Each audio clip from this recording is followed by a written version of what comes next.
사랑과 은혜가 풍성하신 거룩하신 하나님 아버지 감사합니다. Полный любви и благодати, Святой Отец наш Небесный, благодарим Тебя. 저희들 구원해 주시고 천국의 소망 가운데 살게 하심을 감사합니다. Мы благодарны Тебе, Боже, за спасение наше и за то, что Ты даешь нам возможность, имея надежду на Царствие Твое жить. 주님의 몸된 교회 가운데로 인도하여 주신 은혜 또한 감사합니다. Благодарим также за благодать того, что Ты вел нас, Твою Церковь.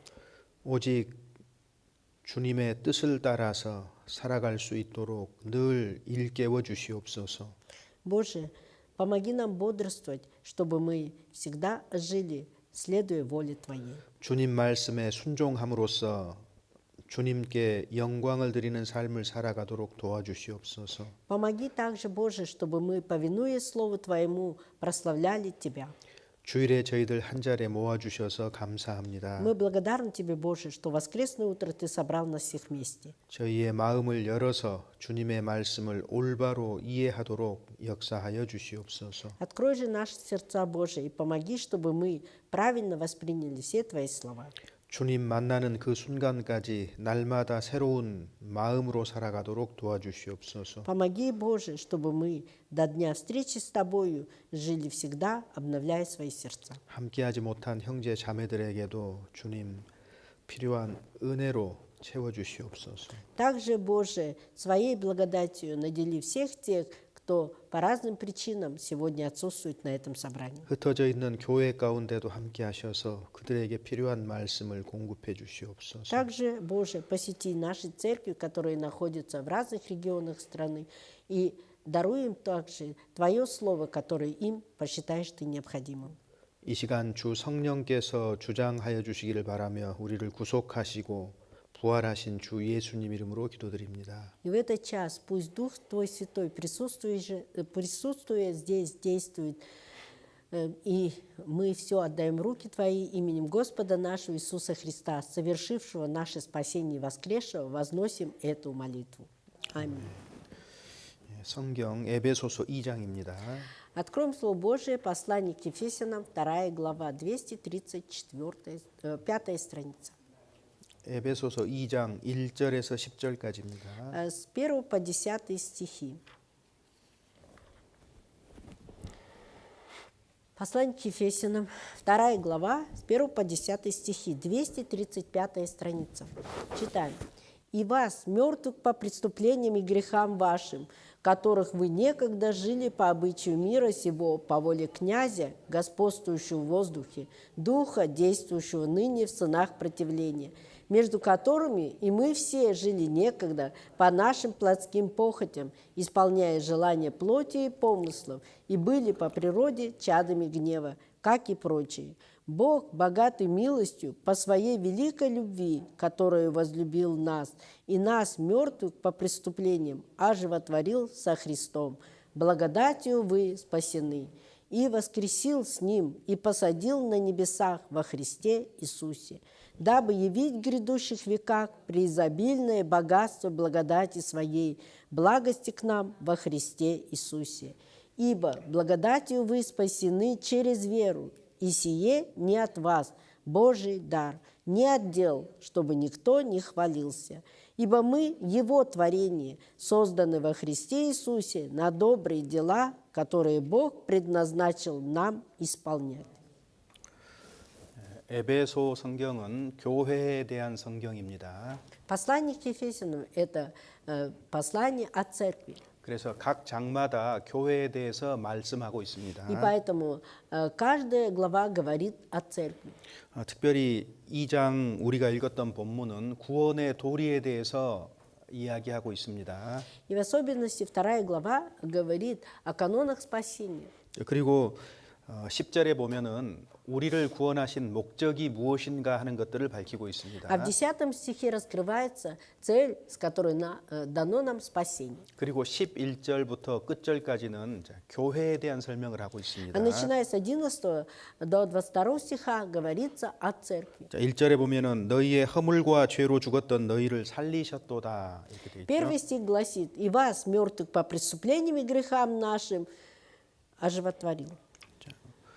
구원받기 전에 사람은 하나님 앞에서 죽은 자와 같습니다. До получения спасения люди в глазах Бога подобны были мертвым, 생명이 없는 존재죠. потому что они существа, не имеющие жизни. 다른 말로 하면 하나님과 아무런 관계가 없다 그 말입니다. Иными словами, это означает, что они не имеют никакого отношения с Богом. 하나님과 관계가 끊어진 상태로 우리는 이 세상에 태어나고 살아가는 겁니다. И мы в разорванном с Богом отношении являемся в этот мир и живем в этом мире. 물론 이 일의 시작은 에덴 동산에서 아담의 불순종으로부터 시작이 되었습니다. Но все это, конечно, начиналось в Эдемском саду со слушания Адама.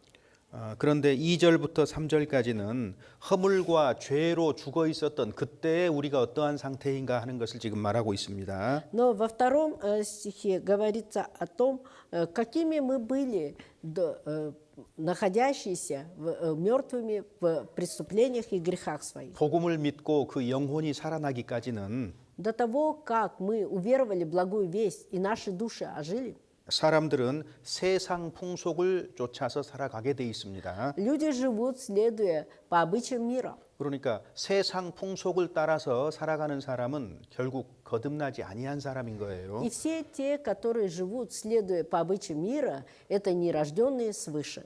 이것은 눈에 보이지 않는 공중의 권세 잡은 자 사단을 따라가는 삶입니다. И эта жизнь следования за невидимым нашему взору сатаной, который правит, господствует в воздухе. 자, 선한 사람이나 선하지 않은 사람이나 모든 거듭나지 아니한 사람은 사실은 불순종하는 사람입니다. 하나님께. Не в зависимости от того, ты добрый человек или нет, если ты не получил рождение свыше, то ты тот, кто не слушаешься Бога. 그리고 그들 가운데에 사단이 역사를 하고 있는 겁니다.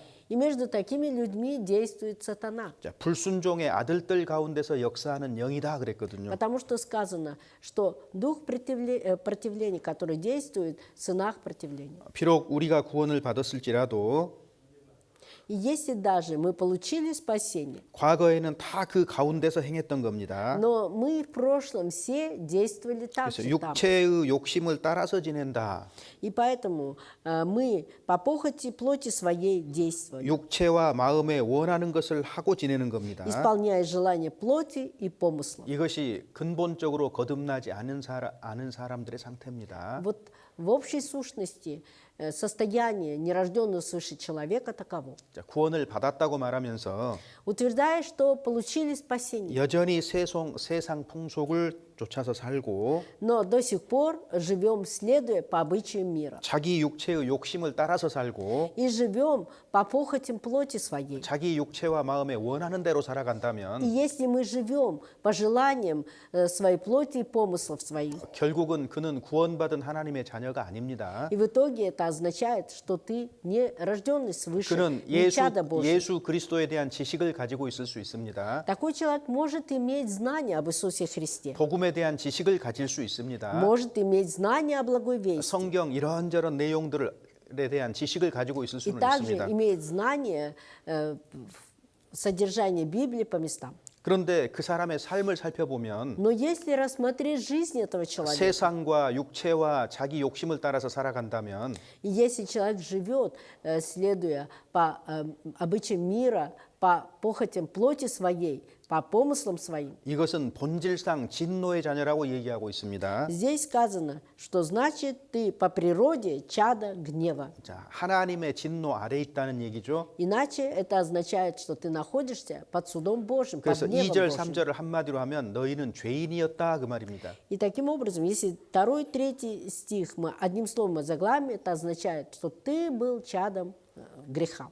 거듭나지 아니하였다면 Если ты не родился свыше, 어떤 선한 사람일지라도 каким бы ты добрым человеком не был, 결국은 진노의 자녀라고 성경은 밝히고 있습니다. Библия нас учит тому, что все равно ты чадо гнева. 자, 우리 생각하고 조금 다르죠.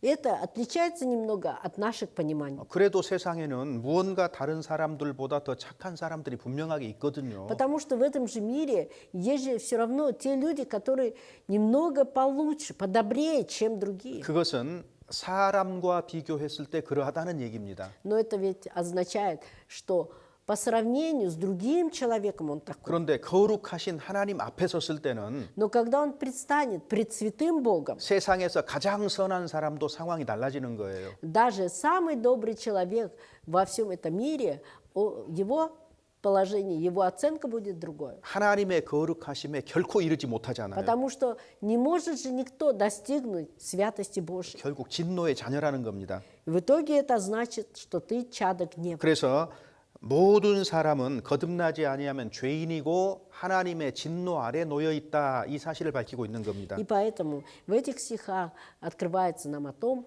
что все люди, не рожденные свыше, они чадо гнева, и также они по природе под судом Божьим ходят. 그때에 그런 상태에 있을 때에 И когда человек находится в таком состоянии, 너희의 허물과 죄로 죽었던 너희를 살리셨도다. вот в таком состоянии пребывающего человека по преступлениям и грехам своим, Бог оживотворил. 물론 예수 그리스도의 피 공로로 말미암은 겁니다. Естественно, Он спас нас кровью Иисуса Христа, праведной кровью Иисуса Христа. 그래서 하나님께서는 구원을 계획하시고 예수 그리스도를 통해서 십자가에서 구원을 이루신 겁니다. И Господь Бог, Он продумал наше спасение и через Иисуса Христа совершил. 그래서 에베소서 1장에는 그 하나님의 영광을 찬미하도록 하기 위해서라고 이야기하고 있습니다. И поэтому первая глава послания к Ефесянам говорит, для того, чтобы мы были сопричастниками славы Божьей. 죄로 죽었던 우리를 살리셨던 것은 То, что Бог нас, бывших мертвыми по грехам своим и преступлениям, оживил, 하나님 긍휼에 풍성하신 하나님의 사랑 때문이었다고 밝히고 있습니다. так как Он, полной милости Бог, возлюбил нас. 그게 4절이잖아요. 4 стих говорит, 긍휼에 풍성하신 하나님이 우리를 사랑하신 그 큰 사랑을 인하여 허물로 죽은 우리를 살리신 겁니다. Бог, богатой милостью, по своей великой любви, который возлюбил нас, и нас, мертвых по преступлениям, оживотворил. 우리가 선에서 구원을 받은 것이 아니고 Не от того, что мы такие хорошие, добрые, получили спасение, 하나님의 사랑으로 말미암아서 но благодаря любви Божией, 은혜로 구원을 얻었다 이렇게 밝히고 있습니다. по милости, по благодати Его мы получили спасение. 그래서 예수 그리스도와 그런데 우리를 살리셨을 뿐만 아니라 Не только Он нас оживотворил. 여기 보면 그리스도와 함께 살렸다고 되어 있습니다. 함께. Сказано, что оживотворил нас со Христом Иисусом. 그리고 또 함께 일으키셨다. И также Он нас воскресил с Ним. 함께 일으켰다, 부활했다라는 말입니다. Воскресил нас, то есть Он дал нам воскреснуть. 나는 이 땅에 살고 있습니다. Мы живем на этой земле. 나는 죽은 적도 없어요. Мы еще не умерли. 근데 함께 부활시켰다고 지금 돼 있습니다. Но здесь же сказано, и воскресил с Ним. 이게 무슨 말이에요? Что же значит? 나는 살아 있는데 Я же живой, 예수님과 함께 죽었고 но я умер вместе с Иисусом Христом. 예수님과 함께 죽었다고 성경은 말하고 Библия 있습니다. говорит, что я умер вместе с Иисусом Христом. 무슨 얘기일까요? Что это значит? 지금 내 몸은 이렇게 이 땅에 살아 있는데 Сейчас моя плоть вот так вот, в таком виде живет на этой земле. 우리의 하늘에 있는 우리의 신분을 말하는 겁니다. Говорится о статусе нашем на небесах. 하나님이 보실 때 우리의 신분입니다. 하나님이 보실 Это 때 статус в глазах Бога, наш статус в глазах 즉, Бога. 죄인인 우리를 사랑하셔서 Нас, грешников, возлюбил Бог, 우리를 구원하셨고 и поэтому Он совершил наше спасение. 그 복음을 믿은 사람들을 예수님처럼 생각한다 그 말입니다. И нас, верующих в благую весть, Он воспринимает как Иисуса Христа. 그래서 하나님께서는 우리를 예수 그리스도를 통해서 보고 계시는 И 겁니다. Бог смотрит на нас через Иисуса Христа. 그리고 그리스도 예수 안에서 함께 하늘에 앉혔다 그랬죠. И вместе с Иисусом Христом Он нас на небесах 성경은 поместил. 예수께서 구원을 완성하신 후에 부활 승천하셔서 하나님의 보좌 오른편에 앉아 계신다라고 얘기합니다. И Библия нам говорит о том, что Иисус Христос, совершив наше спасение, воскрес и вознесся и воссел одесную Бога. 그 자리가 누구의 자리입니까? А это место, чье место еще? 예수님이 앉아 계시는 자리입니다. Место, где должен восседать Иисус Христос. 그런데 예수 그리스도 안에 있는 모든 하나님 자녀의 자리인 겁니다. Но это также является местом для всех тех, кто находится в Иисусе 이건 Христе. 놀라운 얘기입니다. Это удивительно. 이건 하나님 외에는 할 수 없는 얘기예요. Это то, о чем никто не может говорить, кроме Бога. 거듭난 사람이 하늘에서 갖는 지위, 신분이 뭐예요? И статус рожденного свыше человека, какое оно? 하나님 자리에 앉는 거예요. 하나님 Это 자리에. восседать на месте Божьем. 그러니까 1000년 동안 다스릴 것이다. И поэтому сказано, что в течение 1000 лет будешь царствовать, 세세토록 다스릴 것이다. 이런 말이 и 있는 겁니다. вовеки будешь царствовать. 잘하였도다 착하고 충성된 종아. Хорошо поступил добрый и верный раб, 10고울 권세를 준다 그랬죠. и будешь властвовать над 10 городами. 그래서 우리는 훗날 영원히 하나님과 함께 다스리는 사람이 되는 겁니다. И впоследствии мы вместе с Господом будем править во веки веков. 이것이 우리 그리스도인의 하늘에 있는 신분입니다. Вот таков наш статус на небесах, в Царстве Божьем. 왜 이런 것들을 성경에서 밝히고 있느냐? Но почему об этом освящено Библией? 7절에 보면은 그 하나님 은혜의 풍성함을 지극히 풍성함을 오는 여러 세대에 나타내려 하심이라 그랬습니다. 7 стих гласит: «Дабы явить в грядущих веках преизобильное богатство благодати Своей, благости к нам во Христе Иисусе». 그 하나님 은혜가 얼마나 풍성한가 하는 것들을 사실은 오는 세대니까 모든 사람들에게 알게 하시길 원한 겁니다. Так как здесь сказано о том, что в грядущих веках обилие благодати явить, то есть всем тем, кто живет в этом мире. 그리고 우리가 잘 아는 말씀이 8절 9절에 나옵니다. И 8-9 стихи хорошо нам известны. 너희가 그 은혜를 인하여 Ибо благодатью, 자, 구원의 시작은 하나님께로부터입니다. то есть начало спасения от Бога. 하나님의 은혜 때문에 우리를 구원하신 겁니다. По благодати Своей, из-за благодати Своей Бог совершил наше 그 спасение. 은혜는 측량할 수 없는 하나님의 사랑에서 비롯된 거예요. И эта благодать исходит от любви, неизмеримой любви Божьей. 자, 그 은혜를 인하여 참 믿음으로 말미암아 구원을 얻었다. Ибо благодатью вы спасены через веру. 자, 복음을 믿음으로 말미암아서 우리는 구원을 얻습니다. Через то, что мы уверовали в благую весть, мы получили спасение. 이것은 너희에게서 난 것이 아니요 하나님의 선물이다 그랬습니다. Сие не от вас, Божий дар. 자, 그러니까 구원의 은혜는 선물입니다. Благодать спасения – это дар, то есть подарок. 우리가 열심히 일해서 받는 보수가 아닙니다. 보상이 Это 아닙니다. не та оплата, которую мы получили за свой непосильный труд. 자, 하나님의 선물 그랬습니다. 하나님의 Но 선물. сказано Божий дар. 우리는 선물을 감사한 마음으로 받아들이는 역할입니다. И для 입장입니다. нас остается только одно. В нашем положении остается, чтобы только принять тот дар, который Бог нам дает. 구원이라는 선물은 하나님께서 준비하는 거예요. Дар под названием спасением – это то, что Бог готовит. 사람 편에서 준비할 수 없는 겁니다. Это то, что не может ни один человек сам приготовить. 이 선물은 어떤 사람도 준비할 수가 없어요. Ни один человек не может этот дар приготовить. 그래서 왜 이렇게 하셨느냐? Но почему он это сделал? 이것은 사람의 행위에서 난 것이 아니다. Не отдел. 자, 그리고 누구든지 자랑치 못하게 함이니라 그랬죠. Чтобы никто не хвалился. 자기가 무엇을 해서 구원을 받았다라고 자랑할 수 없습니다. 사람은. Человек не в состоянии хвалиться тем, что я вот это сделал, и поэтому получил спасение. 그래서 행위에서 난 것이 아니다 그랬습니다. И 행위에서 난 сказано, 것이. не отдел. 행위 어떤 선한 행위가 필요하다고 말하는 것은 성경과 다른 얘기가 되는 И 겁니다. если кто-то говорит, что необходимы ваши добрые дела для получения спасения, это отличается от того, что говорит нам Библия. 그런데 이런 구원의 진리가 И такая истина спасения. 교회의 역사 속에서 계속해서 왜곡이 됐습니다. 변화된 И 거예요. в истории церкви постоянно, постепенно видоизменялась.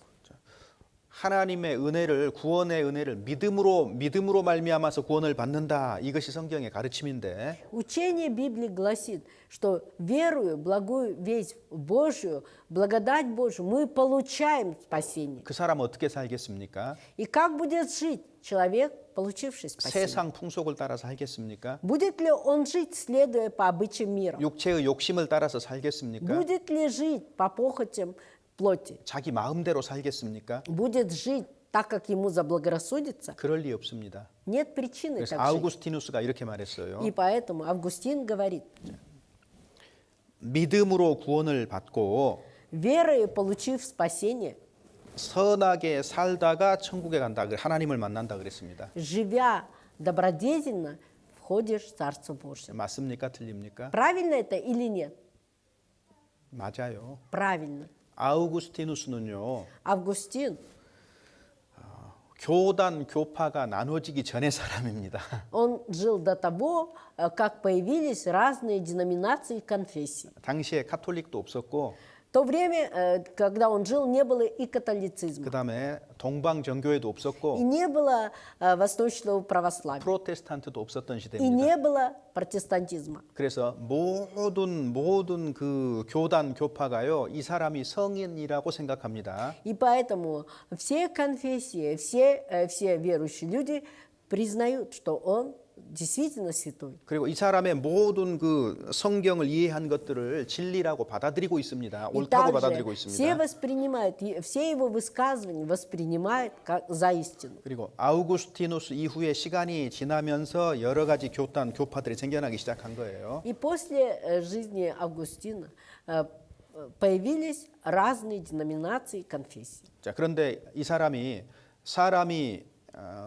믿음으로 구원을 받고 선하게 살다가 천국에 간다 이렇게 말했는데 И он сказал, что люди верою получают спасение и живут, делая добрые дела, и затем входят в Царство Божие. 이것이 시간이 지나니까 어떻게 바뀌는 거예요? Но с течением времени как это изменилось?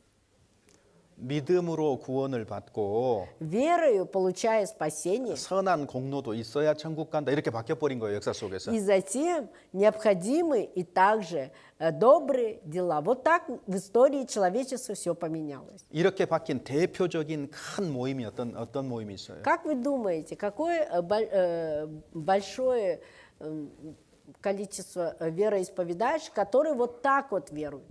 로만 카톨릭, Это римский католицизм 동방정교회. и также восточное православие. 역사 속에서요 시간 지나니까 이렇게 바뀌어 버린 거예요. В истории человечества с течением времени вот так изменилось. 우리가 얻은 성경을 통해서 얻은 이 구원의 진리도 지키지 않으면 변질되게 돼 있습니다.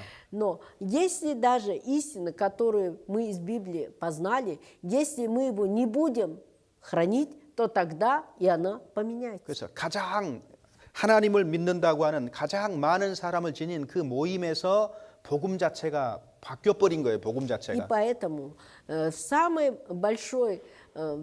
большом собрании или обществе, которое утверждало, что они веруют в Бога, и вот так все поменялось. 그러니까 루터 자신도 이게 혼란스러웠어요. И для Мартина Лютера это было также непонятно. 왜냐하면은 로마서에서 믿음으로 구원받는다 이렇게 기록을 해놓고 Потому что послание к римлянам, там же написано, что верою получает спасение. 야고보 성경을 읽어보니까 И когда он начал читать послание Якова, 믿음으로뿐만 아니라 행함으로도 구원받는다 이렇게 돼 있거든요. там сказано не только верою, но и делами. 처음에 루터는 이 성경 이해가 안 되는 거예요. И поэтому в начале Мартину Лютеру эти слова были непонятны. 뭐야 그러면 이거 카톨릭 교리하고 똑같잖아 이렇게 이해할 수 있겠지요. Конечно, говорит, что же это такое? Значит, это учение соответствует учениям католицизма. 자기가 믿음으로 구원받는다고 강력하게 주장하고 있는데 Я же утверждаю, говоря о том, что верою получают спасение. 야고보 성경을 읽으면은 뭐 행함도 필요한 것처럼 느껴졌단 말이에요. Но когда прочитал послание Якова, то там, кажется, говорится о том, что и дела необходимы для спасения. 야고보 성경은 정경이 아니다까지 얘기를 했었죠. И поэтому он дошел до того, что стал отрицать каноничность послания Иакова. 뭐 잘못 이해한 겁니다. 루터일지라도. Хотя это был известный реформатор Мартин Лютер, но он неправильно это понял. 로마서는 어떻게 하면은 구원을 받는가에 초점이 맞춰져 있고 Послание к римлянам концентрировалось все на том, как можно получить спасение. 야고보서는 구원받은 사람은 어떻게 사는가에 초점이 맞춰져 있는 거예요. А послание Иакова упор делается на том, как спасенный человек должен жить. 자, 그래서 참으로 믿음을 가진 사람은 И тот, кто имеет настоящую веру, 선한 삶의 행위들이 나타나게 돼 있습니다. обязательно проявляется в делах, добрых делах веры его. 이것이 없으면 구원받은 것이 아니죠, 당연히. А если этого нет, то значит, в действительности человек не спасен. 그래서 하나님의 선물이다. И поэтому сказано, дар от Бога, 행위에서 난 것이 아니다. не от дел. 그러니까 성경에 이제 잘못된 교리 중에 대표적인 게 뭐냐면 И самое основное в неправильных учениях Библии что? 처음 복음이 전해질 때는 어떤 교리였어요? Какое учение было в Библии, когда в начале учение передавалось? 복음을 믿을 뿐만 아니라 Не только надо веровать в благую весть, 율법을 지켜서 천국에 간다. 이렇게 돼 있는 겁니다. надо также, соблюдая законы, войти в Царство 이게 Божие. 이제 유대인의 영향이거든요. Это было влиянием иудеев. 근데 시간 조금 지나니까 또 어떤 게 들어와요? Но прошло немного времени, и еще что вошло? 믿음뿐만 아니라 선한 행위도 있어야 된다. Не только вера нужна, но нужны и добрые дела. 이것이 교회 역사 속에서 가장 크게 영향을 미친 잘못된 교리입니다. Это неправильное учение, которое самое большое влияние в истории церкви имеет. 지금도 그렇게 아는 사람들이 있어요. Потому что и на сегодняшний день есть люди, которые вот так знают. 자, 과거에는 성경이 많은 사람들이 성경을 가지고 있지 않았기 때문에 가르친 대로 믿었을 뿐이겠죠. Конечно, в прошлом многие люди не имели возможности читать самостоятельно Библию, и поэтому они верили так, как их научили. 그런데 지금은 Но теперь 시대가 다릅니다. время же другое. 하나님의 말씀을 각 사람이 손에 쥘 수 있고 읽을 수 있게 돼 있어요. Слово Божие каждый человек может взять в руки свои и самостоятельно почитать. 자, 그래서 확인할 수가 있습니다. И он может проверить. 그래서 우리가 알고 있는 것들은 И то, что мы знаем, 우리가 행하고 있는 것들을 то, что мы делаем, 반드시 성경으로 확인할 필요가 있어요. 확인할 нам 필요가. необходимо все это, сопоставляя со Словом Божьим, проверить. 성경에 여러 가지 어려운 부분도 있지만 Конечно, в Библии есть места очень сложные. 우리가 구원받고 이 세상에서 생활해 나가는 데는요. 특별한 주석이 필요가 없어요. Но для того, чтобы мы, изучив это, могли это, притворяя в жизнь, жить, совершая спасение, никакой препятствий не имеет это. 특별히 신약 성경은 В особенности новозаветные книги. 읽기만 해도 구원받은 어떻게 구원을 받고 어떻게 살아가야 되는가를 알 수가 있습니다. Стоит только прочитать, можно понять, как можно получить спасение и как вести жизнь в вере. 어려운 부분들 다 이해 못하더라도 그 정도는 알 수 있도록 돼 있어요. Даже если все сложные места мы не будем понимать, но тем не менее мы вот такую вот веру можем иметь. 자, 그래서 우리가 구원에 대한 가르침은 분명하게 성경을 통해서 알 수 있습니다. И поэтому мы учение о спасении через Библию мы можем знать. 그런데 또 한 가지 우리를 어렵게 하는 게 있어요. Но есть еще одно, 괴롭히는 거. что нашу жизнь вносит трудность. 자, 구원의 도리는 알겠는데 Учение о спасении понятно. 어떤 사람들은 그 구원의 도리만 딱 붙잡고 있어요. Но некоторые люди держатся только за это учение спасения. 이것도 문제입니다. И это тоже вызывает проблемы. 왜냐하면 Почему? 성경은 우리를 구원하신 목적이 있다고 분명하게 말하고 있기 Потому что 때문입니다. Библия говорит о том, что есть цель, по которой нас спасли. 정말 구원받은 사람은 Тот, кто в действительности получил спасение, 그 목적을 향해서 나아갈 수밖에 없도록 돼 있는데 он не может иначе, как только идти для достижения этой цели.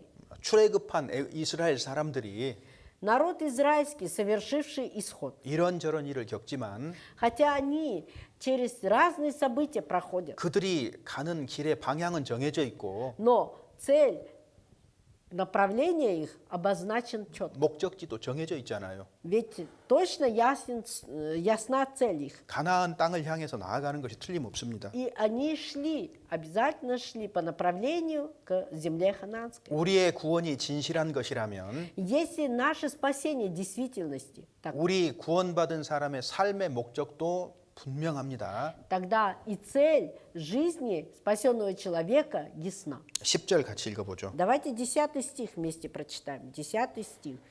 «Ибо мы Его творение, созданы во Христе Иисусе на добрые дела, которые Бог предназначил нам исполнять».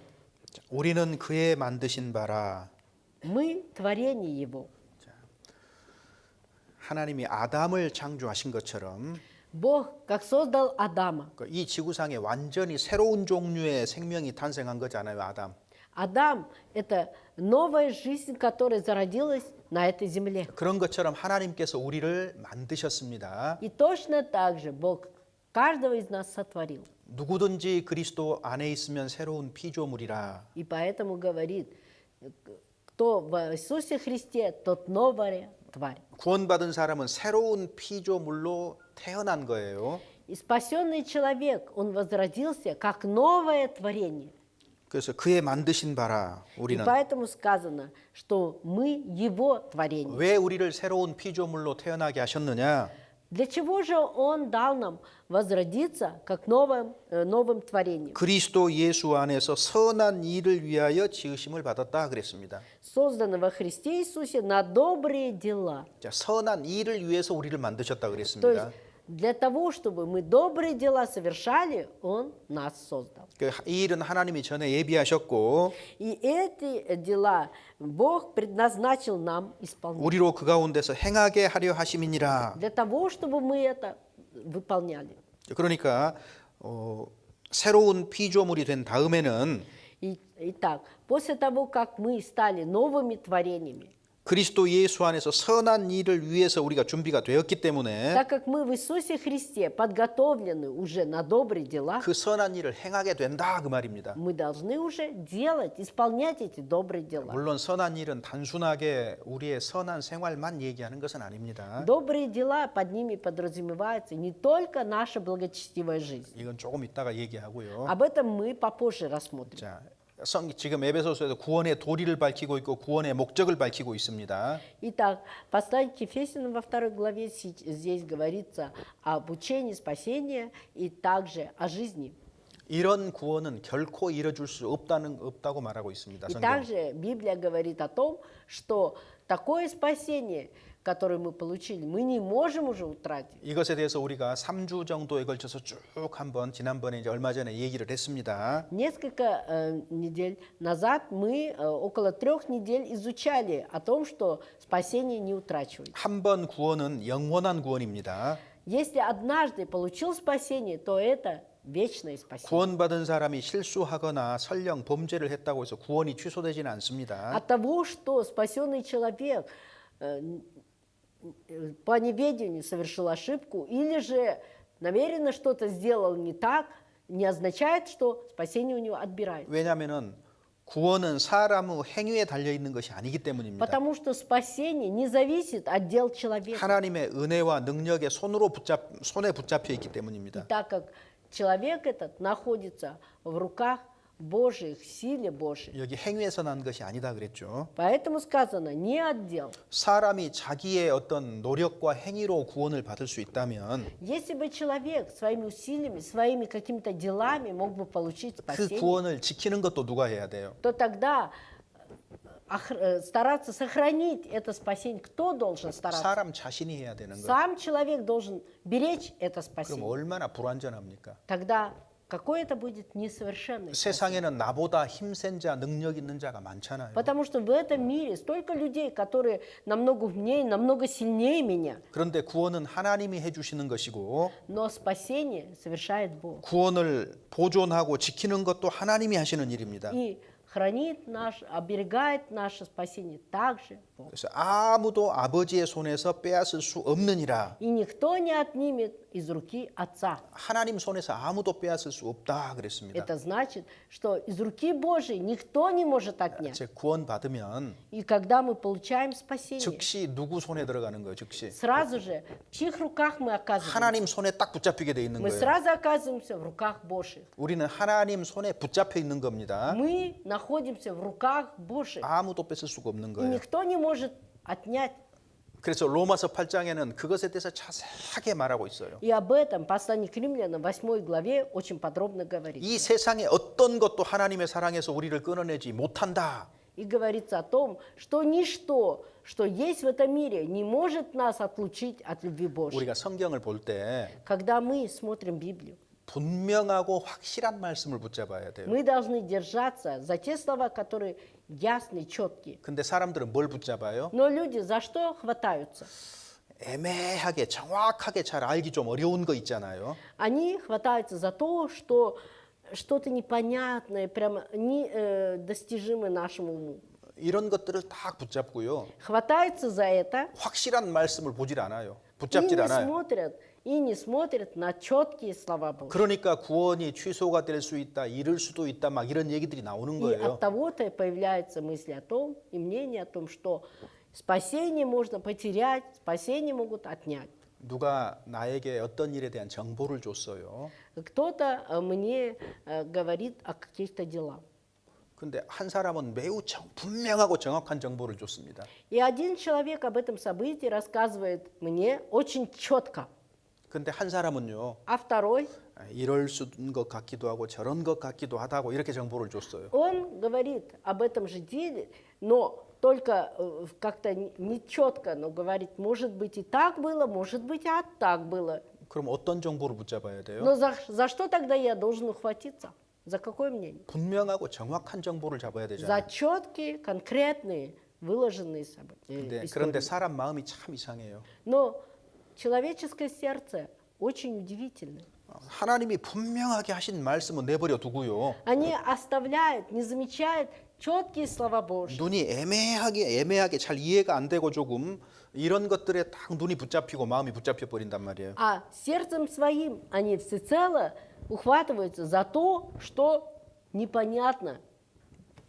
자, 이 문제입니다. А это проблема. 믿을 때 우리에게 오신 성령은 Дух Святой, который при уверовании вошел в нас, 세상 끝날까지 우리하고 함께 하시고 до скончания века Он будет в нас 그리고 우리를 지키십니다. и будет оберегать 그래서 нас. 믿는 사람은 안전하다고 성경은 밝히고 И 있습니다. поэтому Библия говорит, кто уверовал, он в безопасности. 믿을 때 영원한 생명을 얻기 때문에 Так как при уверовании мы обретаем жизнь вечную, 영원히 안전합니다. поэтому навеки мы безопасны. 잠깐 지난번에 그 오해를 불러일으킬 수 있는 성경 히브리서 잠깐만 살펴보고 다음 얘기하겠습니다. Мы сейчас обратимся к одному стиху послания к евреям, который в прошлый раз мы уже рассматривали и говорили о том, что эти стихи, которые вызывают сомнения у людей. 히브리서 6장 한번 보셔요. 6 глава послания к евреям, 6 глава. 6장 1절에서부터 5절입니다. С 1 по 5 стихи, 266 страница. 6절까지 읽어보겠습니다. 6 глава послания к евреям, с 1 по 6 стихи, 266 страница. Читаем. «Посему, оставив начатки учения Христова, поспешим к совершенству и не станем снова полагать основания обращению от мертвых дел и вере Бога, учению о крещениях, о возложении рук, о воскресении мертвых и о суде вечном. И это сделаем, если Бог позволит. Ибо невозможно однажды просвещенных и вкусивших дара небесного, и соделавшихся причастниками Духа Святого, и вкусивших благого глагола Божия из сил будущего века, и отпадших опять обновлять покаянием, когда они снова распинают себе Сына Божия и ругаются Ему». 자, 여기 1절, 2절을 보면 Если посмотреть на первых два стиха, 1절에 그리스도의 도의 초보를 버리고 оставив начатки учения Христова, 2장 2절 끝에 완전한 데에 나아갈지니라. и в конце сказано, что обратимся к совершенному. 자, 요 두 가지를 살펴봅시다. Давайте рассмотрим это. 그리스도도의 초보가 뭐예요? Что же является начатком учения Христова? 여기 지금 1장부터 5장까지 말을 한 다음에 После того, как сказано с 1 по 5 главах, 그 다음에 지금 이 말이 나오는 и 거거든요. потом уже говорится об этом, оставив 그러면 начало. 히브리서 1장부터 5장에는 무슨 얘기가 있어요? В таком случае, с 1 по 5 главы послания к евреям о чем говорится? 천사보다 예수님이 더 뛰어나다. Говорится о том, что Иисус Христос превыше ангелов, 그러니까 예수를 붙잡아야 되지 않느냐. и поэтому надо держаться за Иисуса Христа. 모세보다 예수님이 더 뛰어나다. И Иисус Христос превыше Моисея, 그러니까 이 모세를 붙잡아라. и поэтому надо держаться за Иисуса Христа. 여호수아보다 예수님이 더 뛰어나시다. И Иисус Христос превыше Иисуса Навина, 그러니까 이 예수님을 붙잡아라. поэтому держись за Иисуса. 대제사장보다 예수님이 더 뛰어나신 분이다. Иисус Христос превыше первосвященника. 누구를 붙잡아야 되겠느냐? За кого же надо нам держаться? 예수 그리스도를 붙잡아라. За Иисуса Христа. 이게 유대인들에게 주신 말이거든요. И эти слова обращены к евреям. 그래서 구약의 모든 모형들을 지금 다 얘기를 하면서 И говоря, все, что является образом в ветхозаветных книгах, 이 모든 것 위에 뛰어나신 예수 그리스도를 붙잡으라고 강조하고 있습니다. подчеркивается о том, что надо держаться за Иисуса Христа, который превыше всего этого. 그래서 1절에 그리스도도의 초보라는 거는 И поэтому начатки учения Христова 구약의 그림자와 모형으로 주신 것들을 얘기하고 있는 겁니다. это все то, что в ветхозаветных книгах даны как прообразы. 예를 들면 홍해 바다를 건넜어요. Например, прошли сквозь Черное море, 이거는 세례의 모형입니다. а это прообраз крещения. 유월절 양을 잡았어요. Они закололи пасхального 예수 агнца, 그리스도 십자가의 모형입니다. а это прообраз Иисуса Христа на кресте. 그런데 유대인들은 이런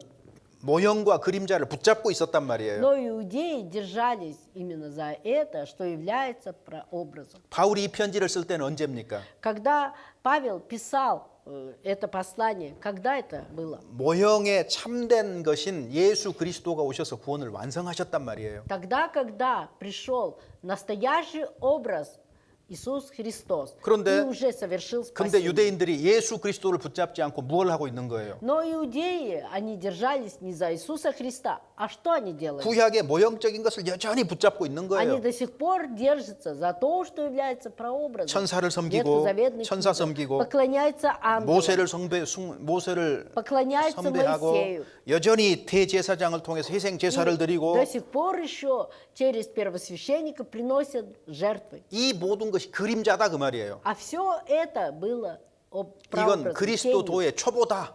И это все начатки учения 이제 Христова. 진짜인 예수 그리스도가 Но 왔으니까 теперь пришел настоящий Иисус Христос. 이 도의 초보 모형적인 것은 이제 버리고 И поэтому, оставив все эти учения, которые являются только прообразом, 완전한데 나아갈지니라. поспешим совершенно. 누구요? 예수 그리스도께로 나아가라 그 말이거든요 지금. Пойдем к Иисусу Христу. 자, 그 다음에 이제 우리에게 오해를 불러일으키는 성경입니다. И затем то, что вызывает у нас сомнения. 4절에 한 번 비침을 얻고 4 стих говорит, однажды просвещенных 하늘의 은사를 и 맛보고 вкусивших дара небесного, 성령에 참여한 바가 되고 и соделавшихся причастниками Духа 하나님의 Святого, 선한 말씀과 내세의 능력을 맛보고 и вкусивших глагола Божия и сил будущего века. 자, 어때요? 구원받은 사람 같지요?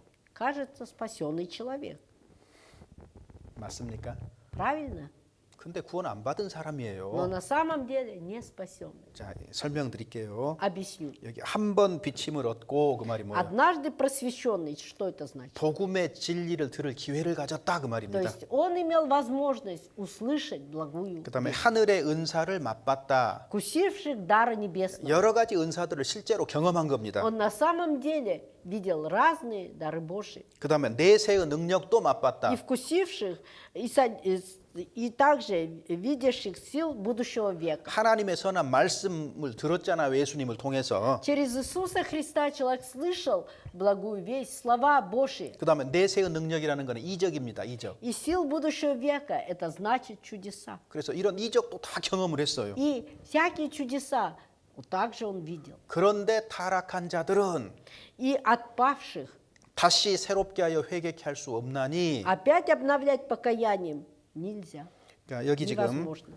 4절의 사람을 구원받았다라고 이렇게 단정을 하기 때문에 Но так как в 4 стихе описанных людей люди определяют как спасенных, 타락한 자들 그러면 구원을 잃은 자들 이렇게 이해가 되는 겁니다. и 지금. поэтому, когда говорится отпадших, они говорят, значит, потерявших спасение. 이게 잘못 이해한 거예요, 완전히. Неправильно понятое. 4절, 5절은 유다 생각하면 아주 간단해요. 유다, 가론 유다. Если мы для понятия 4-5 стиха вспомним об Иуде Искариоте, тогда все будет понятно. 유다 생각해 보세요. Посмотрите на Иуду Искариота. 복음도 들었고 Он благую весть слышал. 여러 가지 은사도 맛봤고 Он видел разные благодати 성령의 역사가 Иисуса 나타나는 Христа. 곳에 있었고 Он пребывал там, где совершались дела 하나님의 선한 действия 말씀도 Духа 다 Святого. 들었고 Слышал все слова Божьи. 이적도 다 경험했어요. И чудеса, знамения видел. 근데 예수님 팔잖아요. Но он предал Иисуса Христа. 유다는 구원받지 않은 사람이거든요. Иуда не был спасенным изначально. 여기 지금 타락한 자들은 그랬을 때 모든 기회를 가졌음에도 불구하고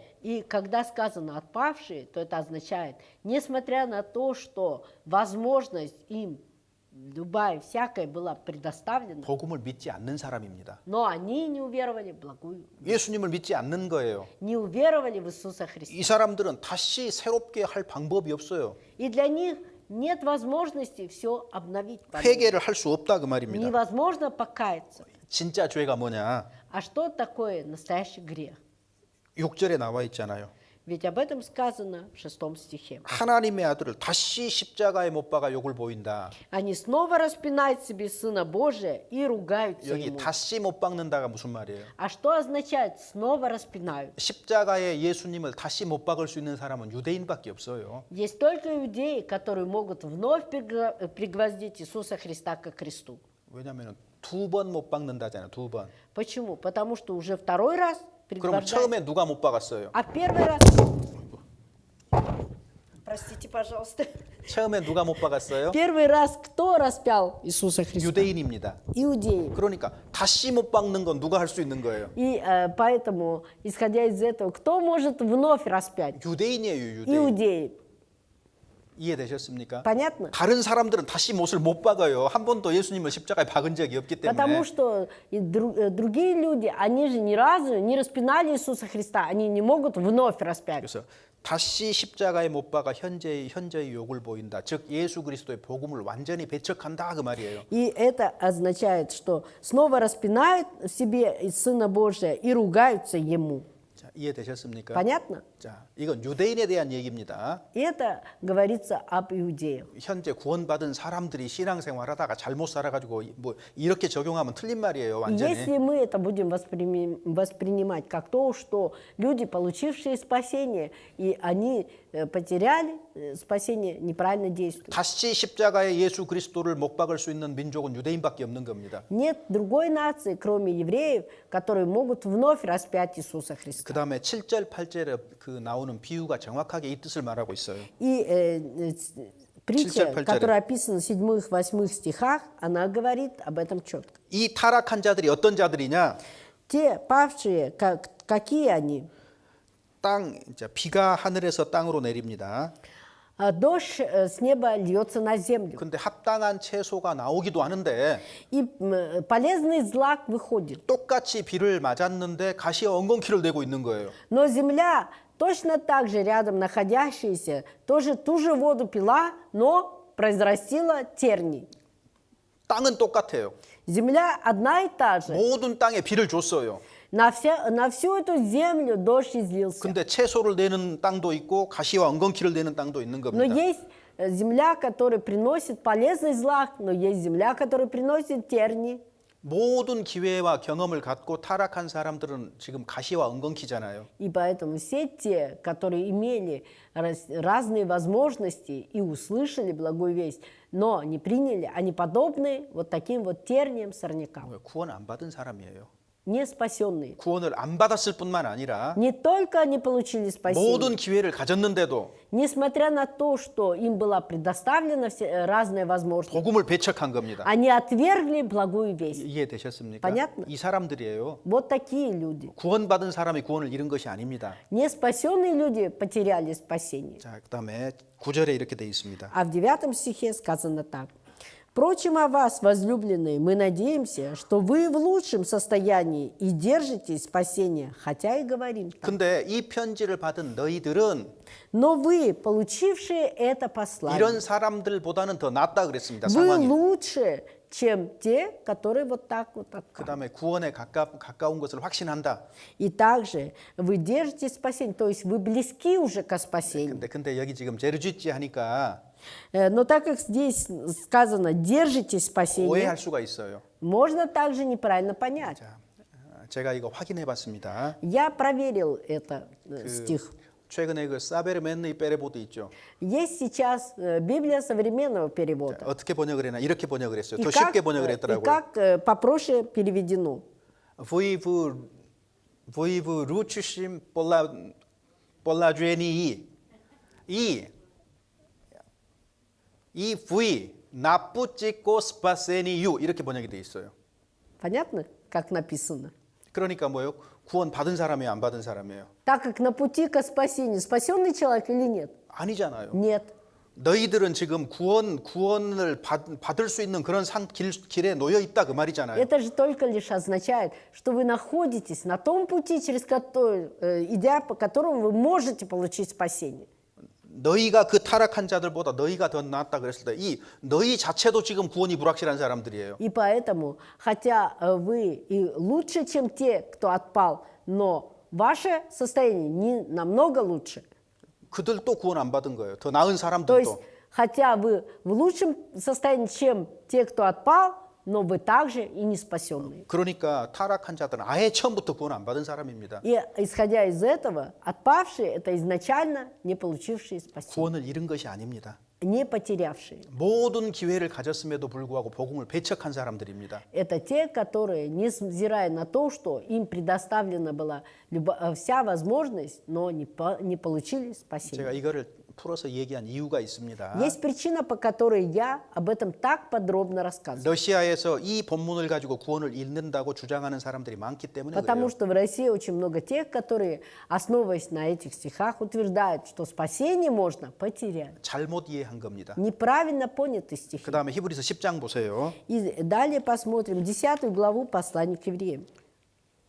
26절, 27절입니다. 26-27 стихи, 270 страница. 10 глава послания к евреям, 26-27 стихи, 270 страница. Читаем.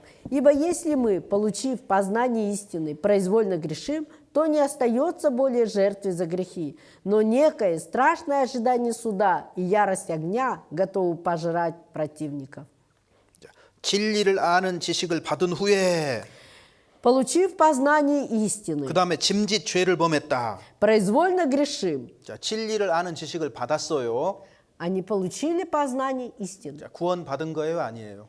Спасение получили или нет? 아닙니다. Нет. 진리를 아는 지식을 받았다 그러면 구원 받은 것처럼 보이는데 아닌 거예요. Хотя сказано, что получили познание истины, кажется, получившие спасение. 그들이 죄를 범했습니다. 고의적으로. Но они произвольно грешили. 다시 속죄하는 제사도 없고 무서운 마음으로 심판을 기다리라. То не остается более жертвы за грехи, но некое страшное ожидание суда. 그러니까 어떻게 이해를 하냐면 И поэтому, как они понимают? 구원받고 죄 짓고 잘못 살면 Если ты после получения спасения будешь грешить, неправильно жить, 구원을 잃고 심판받는다. то ты потеряешь спасение и будешь судим.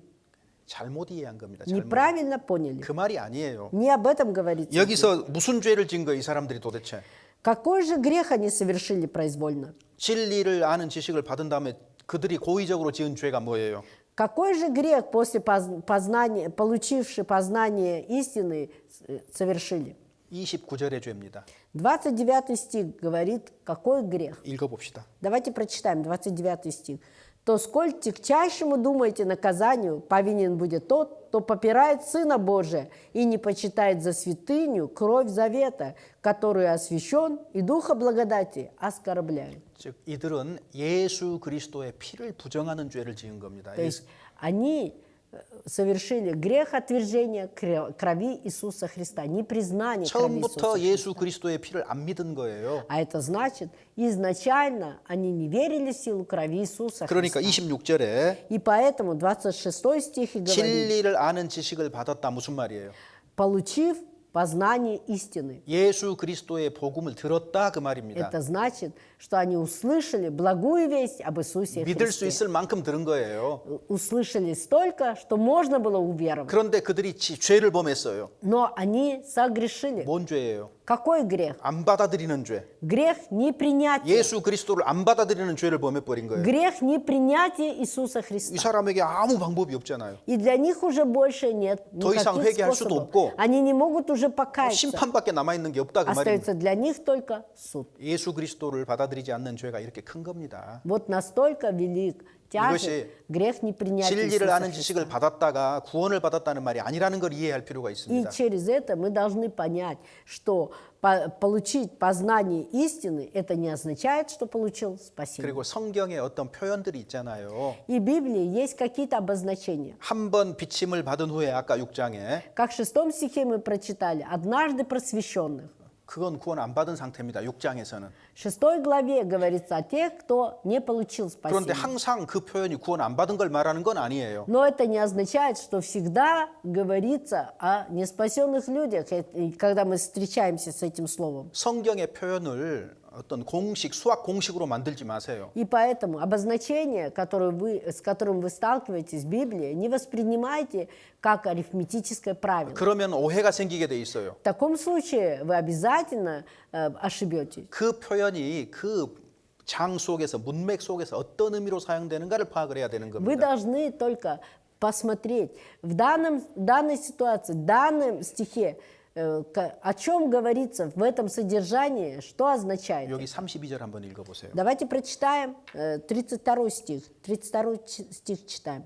«Вспомните прежние дни ваши, когда вы, быв просвещены, выдержали великий подвиг страданий». 여기 너희가 빛을 받은 후에 Также сказано, быв просвещены. 구원이에요, 구원 아니에요? Спасение это или нет? 구원이에요, 여기서는. Спасение в данном случае. 여기는 구원받은 거예요. Да, в данном случае получили спасение. 왠줄 아세요? Почему? 구원 너희가 빛을 받은 후에 그러면 너희가 구원을 받은 다음에 Потому что здесь говорится о том, после получения, то есть быв просвещены, после получения спасения, 고난이 뒤따라왔어요. 고난이 страдания возникли на 많은 пути. 고난을 받았어요. И выдержали великий подвиг страданий. 근데 35절에 보면 И в 35 стих говорит, 담대함을 버리지 말아라. «Итак, не оставляйте упования вашего, 너희가 잘 견딘다면 큰 상을 얻을 것이다. которому предстоит великое воздаяние. 너희에게는 인내가 필요하다. Терпение нужно вам, 하나님 뜻을 행한 다음에 상을 받기 위한 것이다. чтобы, исполнив волю Божию, получить 그리고 하는 얘기가 обещанное. 잠시 잠깐 후면 주님이 오실 것이다. Ибо еще немного, очень немного, и грядущий придет и не умеет». 39절 읽어봅시다. И 39 стих прочитаем. «Мы же не из колеблющихся на погибель, но стоим в вере к спасению души». 구원 받은 사람이잖아요. Спасенный человек. 그래서 빛을 받았다는 말이 어떤 장에서는 구원 안 받은 사람을 말하고 어떤 장에서는 구원 안 받은 사람을 말하기 때문에 И поэтому мы видим, что слово «просвещение», оно в одном случае означает не спасенного человека, а во втором случае 그래서 спасенного. 문맥 안에서 정확하게 이해를 해야 되는 И 거예요. поэтому, исходя из контекста, мы должны четко посмотреть, что это означает. 그래서 여기 죄를 짐짓 죄를 범한 사람 10장에 이 사람은 구원 안 받은 사람입니다. 예수님을 10 고의적으로 главе тот, кто 알면서 произвольно 고의적으로 배척한 거예요. Произвольно грешит, это неспасенный человек, который сознательно не признает Иисуса Христа. 그러니까 히브리서 6장과 10장은 구원을 이룰 수 있다는 말이 전혀 아닙니다. Итак, изложенное послание к евреям в 6 главе и в 10 главе не означает, что можно потерять спасение. 그래서 이런 것들은 조금 어려운 말씀에 해당돼요, 성경에서. И вот такие места в Библии являются сложными местами. 조금만 잘못 읽으면 오해할 수 있게 돼 있잖아요. Потому что если немного не так подойти к этому, то можно ошибиться. 이런 애매한 말씀 붙잡지 말라 그 말이에요. Не держитесь за такие вот 확실한 말 있잖아요. 확실한 말. стихи, которые нечеткие. 아무도 Держите 아버지 за 손에서 четкие слова. 빼앗을 수가 없다. 아무도 멸망 안 한다. 분명하게 돼 있잖아요. Ведь четко сказано, никто не похитит их из руки моих, из руки отца моего, и также никто не будет утрачен. 어디에가 있습니까? Где об этом сказано? 요한복음 Благовестие 10장. от Иоанна, 10 главе, 28, 28-29 стихи. 그런 건 확실하기 때문에 그런 걸 딱 붙잡으면 되는 거예요. Вот эти слова, они очень четкие, ясные, и поэтому за них и надо держаться. 그래서 에베소서 본문은 구원이 무엇인가 설명해 줬고 Итак, послание к Ефесянам, наш контекст, он говорит о том, что такое спасение. 지난번 설교에서 구원은 절대 안 잃는다라는 오해되는 본문을 제가 설명을 했습니다. И также я сейчас коснулся того места Библии, которое мы проходили в прошлое воскресенье и говорили о том, что спасение нельзя утратить. 그리고 오늘 이제 정말 하고 싶은 얘기는 А сегодня, о чем мне хотелось бы еще сказать, 우리를 구원하신 목적이 도대체 뭐냐? какова цель нашего спасения? 그 목적을 모르면 Если мы не будем знать этой цели, 하나님 뜻대로 살기 어렵겠잖아요. нам будет сложно жить по воле 구원 Божьей. 받은 것만 좋아할 것이 아니고 Не только надо радоваться тому, что получили 왜 спасение. 구원하셨는지, Почему Он спас нас? 우리를 구원하신 하나님의 뜻이 도대체 무엇인가? Какова воля Божья спасения нашего? 좀 간단하게 몇 가지만 생각해 볼게요. Рассмотрим только несколько моментов. кратко. 에베소서 다시 2장 봐봅시다. Обратимся вновь к нашему контексту, к посланию к Ефесянам 2 главе. 7절 읽어보겠습니다. 7 7절. стих. 7 стих читаем. «Дабы явить в грядущих веках преизобильное богатство благодати Своей и благости к нам во Христе Иисусе». 10절도 읽어봅시다. И 10 стих. «Ибо мы, Его творение, созданы во Христе Иисусе на добрые дела, которые Бог предназначил нам исполнять». 하나님께서 사람을 구원하신 이유는 Причина того, что Бог совершил наше спасение, 사람이 죄와 사망 가운데 놓여 있었기 때문이고 потому что человек находился во грехах и в рабстве, 그다음에 사단의 권세 아래 놓여 있었기 때문이고 потому что он находился под властью сатаны, 영원한 하나님의 심판 아래 놓여 있었기 때문에 так как он находился под вечным судом Божьим. 하나님이 사람을 불쌍히 여기신 겁니다. И Бог жалился над людьми. 그런데 구원을 하셨는데 И Он совершил спасение. 그 구원에는 하나님의 선한 목적이 있어서 구원을 하신 거예요. Но в спасении, которое Бог совершил, была цель Божья. 거듭난 благая 사람은 цель. 이 세상에 목적이 있는 존재입니다. И 목적이. поэтому рожденные свыше люди есть предназначение, с которым они здесь оставлены. 7절에는 В 7 стихе 하나님 은혜의 지극히 풍성함을 오는 여러 세대에 나타내야 된다 그랬습니다. сказано, чтобы мы явили в грядущих веках преизобильное богатство благодати Божией. 하나님은 성경도 사용하십니다. Бог использует Библию, 그런데 하나님은 구원받은 사람도 사용하십니다. но Бог также использует и спасенных людей. 어떻게 사용하십니까? Как Он использует? 구원받은 사람을 통해서 하나님의 풍성한 은혜가 무엇인지를 드러내시는 거예요. Через спасенных людей Он являет, какова обильная благодать спасения Божия. 이것을 10절에서 하나님의 선한 일이라고 있습니다. И в 10 стихе об этом сказано, что добрые дела Божьи. 그러니까 하나님께서는 И Бог 먼저 거듭난 사람들을 통해서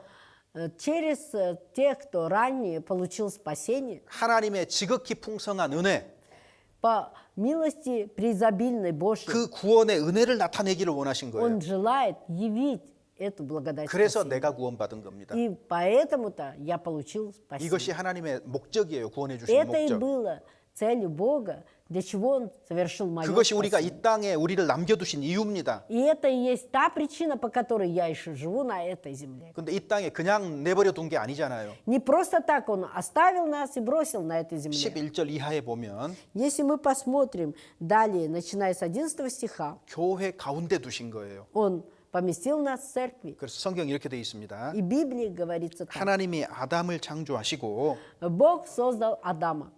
그 다음에 이 아담을 어디로 И 데려가셨어요? куда он вел? 에덴 동산으로 В 데려가셨어요. Эдемский сад. 그러면 한 사람이 구원받습니다. И один человек получил 그러면 спасение. 그 사람 하나님이 어디로 데려가요? И куда вводит Бог этого человека? 교회로 데려가요. 교회. Церковь. 그래서 한 사람이 구원을 받으면 И поэтому, когда один человек получает спасение, 주님의 교회 가운데로 인도를 반드시 하십니다. то он обязательно направляет его в церковь свою. 어떤 사람이 말합니다.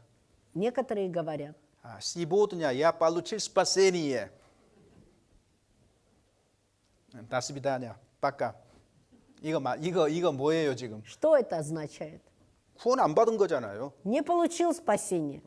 다스비다냐가 이미 구원 안 받은 상태입니다. Если он уже навсегда прощается со всеми, то это уже не спасение. 진짜 구원 받은 사람은 Тот, кто в действительности спасен, 아담이 에덴 동산으로 끌려간 것처럼 이끌려간 точно 것처럼 так же, как Адама Бог ввел в Эдемский сад и 먼저 поместил его, 구원 받은 사람들의 그 무리 가운데로 인도가 되게 돼 있어요. и спасенный человек, его Бог направит в собрание спасенных людей. 이것이 하나님이 하시는 일입니다. Это то, что Бог делает. 그래서 주님의 교회 가운데로까지 인도가 되지 않는다면 Если мы не вводимся в Церковь Божию, 여러분 아무 교회나 말하고 있는 것이 아닙니다. я не говорю о любой церкви. 거듭난 사람들의 모임입니다. Собрание спасенных людей. 거듭난 사람들의 구별된 그 무리 속에 들어가는 거예요. Отделенное собрание спасенных 이 людей. 세상에는 그런 교회가 있습니다. В этом мире есть такие церкви. 우리만 있다 그렇게 하면 또 큰일 나요. Но если мы будем утверждать, только наша церковь, только мы, 그 это 틀린 беда. 말이에요. Неправильно 우리가 это. 알지 못하지만 Мы не знаем,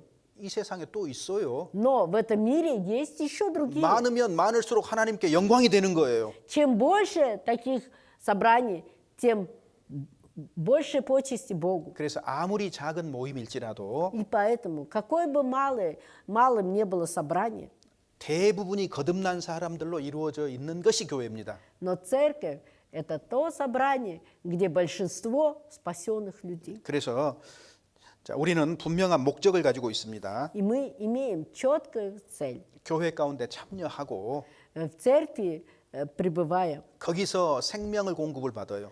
И в этой церкви мы подкрепляемся жизнью. 더 풍성하게 공급을 받아요. И в обильнее мы подкрепляемся. 그리고 거기서 말씀을 공급을 받아요. И также словом мы подкрепляемся. 새로운 마음을 갖습니다. И обновляемся в сердцами 새로운 своими. 힘을 갖습니다. И обретаем новую силу. 그러니까 풍성한 은혜를 나타낼 수가 있어요. И поэтому мы можем показать обилие благодати. 인생의 목적이 분명한 사람은 Тот, чья жизненная цель ясна, 자기 인생을 가볍게 여기지 않습니다. он нелегкомысленно относится к своей жизни. 올바로 열심히 살아가겠지요. Он будет правильно и активно жить. 하나님이 나를 구원하신 목적이 무엇인지 정확하게 아는 사람은 Человек, который знает точно, для чего Бог совершил мое спасение. 오직 그 사람만이 하나님 뜻대로 올바로 살아갈 수 있는 거예요. 가능성이 열려 있는 거예요. 오직 그 Для него 사람만. есть возможность жить как достойно христианину.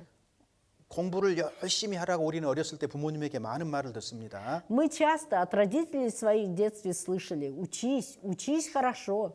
근데 누가 공부를 잘하느냐? Но кто хорошо учится? 사람마다 머리의 차이는 있겠지만 Конечно, у каждого человека есть свои способности. 공부의 목적과 목표가 분명한 사람이 더 잘해요, 사실은. Но тот 더 열심히 해요. ребенок, кто цель поставил для себя четкую, ясную, он учится лучше. 그래서 우리도 구원하신 목적을 알 필요가 있어요. И поэтому и нам необходимо знать цель спасения. 하나님이 우리를 구원하신 목적, Цель спасения 우리를 이 нашего. 땅에 남겨두신 목적, Цель, с которой Бог оставил нас на этой 이건 земле. 관심 없고 А если нам это не интересно?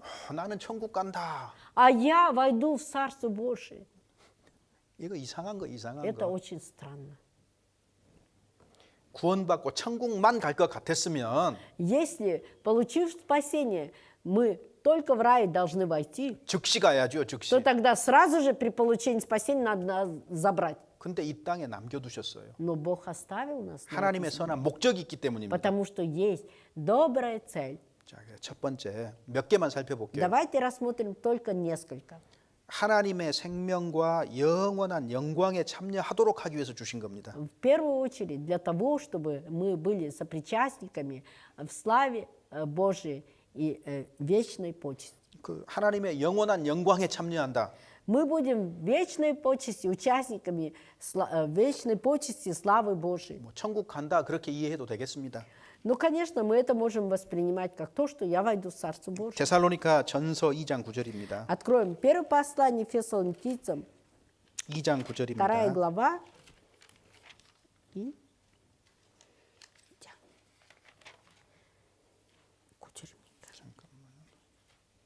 247 страница. 잠깐만요. 후서인가?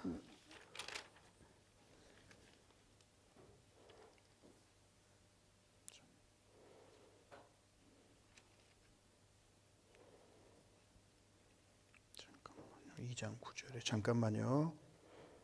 Минуточку. 2장 9절 맞습니다. 예, 읽어봅시다. 2 глава, 9 стих, первое послание Фессалоникийцам, 9 стих читаем. «Ибо вы помните, братья, труд наш и изнурение ночью и днем работая, чтобы не отяготить кого из вас. Мы проповедали у вас благовестие Божие». 자, 복음을 전하는 것에 굉장히 애를 썼습니다. 바울이. То есть апостол Павел очень много усилий прилагал для благовестия. 하나님의 복음을 전파했다. И благую весть Божию передавал. 왜요? Почему? 12절입니다. 12 стих, прочитаем 12 стих. «Мы просили, убеждали и умоляли поступать достойно Бога, призвавшего вас в свое царство и славу». 이는 너희를 부르사 그랬죠. Призвал вас. 하나님은 여러분을 어떻게 부르셔요? Как Бог нас призывает? 사무엘아 사무엘아 이렇게 부릅니까? Как призывал Самуила? Самуил, Самуил. Так? 어떤 사람 또 하나님이 자기 부른 거 들었대요. Находятся такие, которые говорят, что я слышал, как Бог меня позвал. 아이고, 머리 하나 딱 때려주고 싶어요, 그냥. Хочется 군밤 하나 때려주고 подойти 싶어. и 그러 стукнуть по... 때려주고 싶다 그 말입니다. 정신 차리라고. Просто хочется по голове стукнуть, чтобы он опомнился, подумал. 하나님이 우리를 부르시는 방법은 한 가지예요. Способ призыва Божьего в одном. 내 귀에다가 이름 부르는 것도 아니고 Не в уши наши он по имени меня 내 зовет. 마음 속에서 막 소리가 울려 퍼지는 것도 아니고 Не в сердце мое говорит, что прямо хочется высказаться об этом. 자, 여기 잡아두시고요. Закладку положите в этом 데살로니가 месте. 후서 2장 한번 봐보셔요. Откроем второе послание Фессалоникийцам, 2 главу. 2장 14절에 14 стих. 14 стих, 251 страница. 2 глава, 14 стих. Читаем. «Которому и призвал вас благовествованием нашим для достижения славы Господа нашего Иисуса Христа». 자, 어떻게 부르십니까? Как он призвал? 복음으로 부른다 그랬어요. 복음으로. Благовествованием. 그러니까 복음을 내가 들었다는 얘기는 뭐예요? Итак, я услышал благую весть. Что это значит? 하나님이 나를 부르셨다 그 Это 말이에요. значит, Бог меня призвал. 다른 방법으로 안 부르십니다. Не использует он другие способы. 그래서 하나님이 우리를 부르셨어요. 자, И Бог нас призвал. 2장 12절에 И 너희를 2 부르사 глава, 12 стих, еще раз обращаемся. 자기 나라와 영광에 이르게 하시는 하나님께 합당히 행하게 하려 함이라. Чтобы мы поступали достойно Бога, призвавшего нас в свое царство и славу. 우리는 하나님 나라에 들어갔고 Мы вошли уже в Царство Божие, 복음을 믿은 사람입니다. потому что мы уверовали в благую 그리고 весть. 하나님의 영광에 결국은 이르를 겁니다. 같이 И 누릴 также 거예요. мы будем в славе, соучастниками славы Божией. 그러니까 이 땅에서 어떻게 해야 된다는 거죠? Итак, мы как должны поступать на этой земле? 하나님께 합당하게 행하게 하기 위해서다 그랬어요. Поступать достойно Бога. 자, 죄와 허물로 죽었을 때는 Когда мы умерли по грехам своим и преступлениям, 세상을 따라서 살았고 мы жили, следуя по мирским 육체를 따라 обычаям. 살았고 Мы жили по плоти, 자기 마음대로 살았어요. мы жили по своим мыслям. 근데 복음으로 우리를 부르셨고 Но Бог благовествованием призвал нас. 우리는 그 복음을 믿어서 하나님 나라의 백성이 И 됐습니다. мы уверовали в эту благую весть и стали чадами, то есть гражданами Царства Божьего. 이 사람에게 하나님의 영광이 주어질 겁니다. И таковым дается участвовать в славе Божьей. 영원한 영광이 주어질 거예요. Вечная слава будет. 여러분 올림픽에서 금메달 하나 따도 영광스럽죠, 그죠? Если даже на Олимпийских играх заслужили золотую медаль, это так почетно. 국가에서도 얼마나 돌아오면 영광스럽습니까? Даже в нашей стране, в любой стране своего медалиста, золотого медалиста, как почитают? 근데 잠깐이에요, 잠깐. Но это же на время. 근데 하나님이 우리에게 주시는 영광은 영원한 영광이에요. А 영원한 영광. слава, которую дает нам Бог, 그 это 영원한 вечная 영광을 слава. 누리게 해주시는 거예요. Он даст нам вечно пребывать в славе. 그러니까 하나님께 합당하게 행하면서 사는 거예요. И для этого-то мы и живем достойно Бога. 그러면 반대로 И напротив теперь. 우리의 마음과 생각과 생활 중에 합당치 않은 것이 있다면 어떻게 해야 될까요? Если в нашей жизни есть что-то, что недостойно, как мы должны поступать? 버려야죠. 당연히 버려야죠. Обязательно отсечь. 근데 우리는 어떻게 해요? А мы как поступаем? 하나님 믿는다고 말하면서 Мы утверждаем, что веруем в Бога. 구원 받았다고 말하면서 Утверждаем, что получили спасение. 자기 생각 딱 굳게 정하고 있어요. 자기 생각. Но мы уже свои мысли четко определили, как. 자기 оно 생활 딱 울타리 정해놨어요. будет. И свою жизнь уже спланировали четко. 그래서 조금이라도 넘어 누가 들어오는 거 싫어해요. И поэтому мы не хотим вмешательства извне никого. 신앙생활 해도요. И даже когда ведем жизнь в вере, 자기가 딱 정해진 시간, 자기가 정한 시간, только то время, которое я определил, что я посвящу это. 사람을 받아들이는 것도 딱 자기가 원하는 거리만큼만. И сближаться с людьми тоже также соблюдать ту дистанцию, которую я запланировал. 더 이상 들어오는 거 원치 않아요. И не желают, чтобы ближе кто-то подошел. 예를 들어서 Например, 누가 아팠어요, 형제자매. кто-то из братьев заболел. 그럼 교회가 그 아픈 사람 위해서 기도하고 어떤가 살펴보려고 신방할 수 있어요, 없어요? То, конечно, церковь должна молиться за тех, кто болеет. И может ли церковь прийти, посетить болящего? 할 수 있어요, 없어요? Может или нет? 할 수 있죠. Может. 언제? Когда? 아픈 그 사람이 원할 때. Только тогда, когда пожелает больной. 그 사람이 말하는 그 시간에. В то время, которое назначит больной. 이게 뭐예요? А что это? 딱 자기가 정한 것 이외에는 절대로 받아들이지 않겠다 그 То 말이거든요. есть это и означает, что я установил правила, границы, и только в пределах этой границы можно. 실제 그런 겁니다. На самом деле так и 마음 бывает. 깊숙한 곳에 실제 그 생각이 박혀 있는 거예요. В глубине сердца нашего именно это уже как бы пригвождено. 그래서 그런 것들을 바꿔야 돼요. И мы должны это все поменять. 내 집을 열어서요. Открыв двери своей квартиры, 약속 안 해도요. если даже мы не договаривались, 내 형제 자매가 내게 언제든지 올 수 있어야 돼요. нужно сделать так, чтобы брат или сестра в любое время могли прийти ко мне. 우리가 가진 것을 다 나누지는 못하더라도 Если даже мы не можем поделиться всем тем, чем мы обладаем, 적어도 내가 있는 공간에 형제 자매가 들어올 수 있어야 되는 게 맞는 겁니다. но правильно, если там, в том помещении, в котором я нахожусь, могли прийти в любое время братья и сестры, гости. 우리 집은 방이 적어서 У меня квартира такая маленькая. 누가 방 보러 갑니까? 누가 방 보러 갑니까? Вы что, пришли оценить вашу квартиру? 주님 피로 동일하게 구원받은 형제 자매 만나러 간다니까 교제하러. Мы идем пообщаться, встретиться с братом и сестрой, которые точно так же, как и я, кровью Иисуса Христа искуплен. 우리는 대접할 음식을 준비하려면 또 돈이 들어가잖아요. А некоторые говорят, ой, надо же мне столько готовить и деньги потратить на это. 밥 먹으러 가는 거 아니라니까요. Мы не идем к вам кушать. 아무것도 안 먹어도 된다니까 문제 없어요. Не будет никакой проблемы, если даже вы ничего не подадите нам. 그런 것이 왜 문제가 됩니까? Почему все это становится проблемой для вас? 형제가 연합하고 동거한다는 것이 뭐예요? Что означает братья вместе?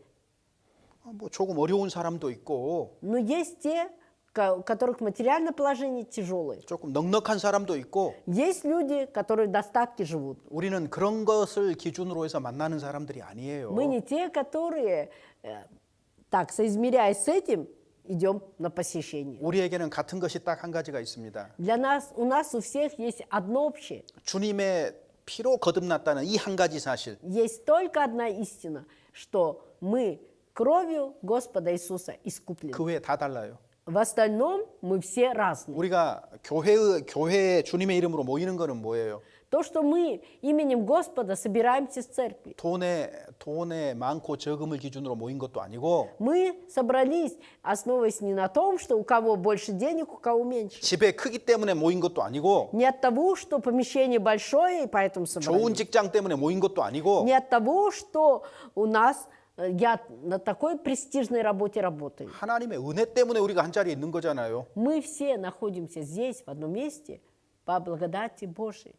만나가 내릴 때도 마찬가지예요. То же самое было, когда манна сходила. 남는 자도 없고 부족한 자도 없었어요. Кто сколько не собрал, не было ни того, у кого не хватало бы, или у кого лишнее было. 현재 내 상태가 어떠할지라도 Каким бы ни было мое положение на сегодняшний день, 형제 자매들 앞에서 이런 것들이 완전히 열려 있어야 되는 거예요. 열려 있어야 돼요. необходимо, чтобы наши сердца были открыты пред братьями и сестрами. 육신적인 조건들은 부끄러운 것이 될 수가 없어요. И те условия, которые сейчас на этой земле, физические состояния или положение наши, обстоятельства, это не может нас позорить. 주 안에서 교회 안에서는 반드시 그렇습니다. Потому что в Господе и в церкви это так. 자, 그래서 그런 어떤 울타리들을요 다 치워야 되는 거예요. И мы должны убрать всякие такие ограды. 안 ограждения. 치우면 어떻게 될까요? А если мы не уберем, то что будет? 형식적인 교제가 되는 거예요. То 형식적인 тогда 교제. общение наше будет только так, по правилам, по обычаю. 그러니까 형식적이라는 거는 формальные, да. 이렇게 돼 버리니까 외식하는 것이 되는 거예요. Так как это все только мы формально собираемся, то значит это будет и лицемерием. 우리가 구원 받았지만 그렇게 외식할 수 있습니다. Мы получили спасение, но можем вот так формально подходя лицемерить. 그래서 하나님 나라에 적합하지 않은 것은 다 버리고 바꿔야 되는 거예요. 계속해서. И то, все, что недостойно Царству Божию, мы все это должны отсекать, отбрасывать. 근데 안 버리고 싶지요. Но не хочется с этим расставаться. 내가 살아온 습관이 있는데 Это же привычка моей жизни. 이걸 왜 바꿔요? Почему я должен 안 바꾸면 진짜 менять? 편한데. Если не поменяю ничего, мне будет так спокойно жить. 그리고 그냥 편한 대로 살길 원해요. 실제로 우리가. И каждый из нас хочет жить так, как мне спокойнее. 안 그렇습니까? Не так ли? 그런 성향이 없습니까? Нет у вас такого желания? 저는 Наклонности 있습니다. такой? 저는 У 있어요. меня есть. 그러니까 하나님이 어떻게 하셔요? И поэтому-то Бог как поступает? 안 바꾸니까 강제 집행하시는 거예요. Так как мы не меняемся, поэтому Он принудительно делает, составляет. 어떻게 Как? 하실까요? 고난을 주시는 고난을. Страдания посылает. 말로 해도 잘 안 들으니까 На словах говорят, не 그래서 прислушиваются. 고난을 허락하셔서 우리를 바꿔 가시는 겁니다. Поэтому Бог допускает страдания в нашей жизни, и через это нас меняет. 구원받고 살아가는 것이 왜 힘드느냐? Почему сложно нам жить после получения спасения? 거짓말할 수 없고 Мы не можем обманывать. 정직하게 살아야 되고 Мы должны жить честно. 모든 것에 주의하고 살아야 Мы 되는데 должны во всех отношениях осторожность соблюдая 근데 действовать. 내 몸은 어떻게 길들여져 있어요? Но мое тело к чему привыкло? 편한 대로 살기 원하는 대로 길들여져 있단 말이에요. Привыкло жить так, как мне хорошо, спокойно. 내 생각은 어떻게 길들여져 있어요? А мои мысли как 내 направлены? 살던 대로 그냥 살고 싶어요. Мои мысли желают жить так, как я до сих пор жил. 그러니까 하나님이 고난 허락하시는 겁니다. Поэтому Бог и допускает страдания. 고난의 이유 중에 하나입니다. 그게 Это одна из причин наших страданий. 그렇게 고난을 허락하시지만 И хотя так страдания допускает Бог, 그 고난을 통해서도 하나님은 영광을 우리에게 주시길 원합니다. но Бог и через эти страдания желает нас прославить. 고린도후서 4장입니다. Откроем второе послание к Коринфянам, 4 главу. Второе послание к Коринфянам, 4 глава.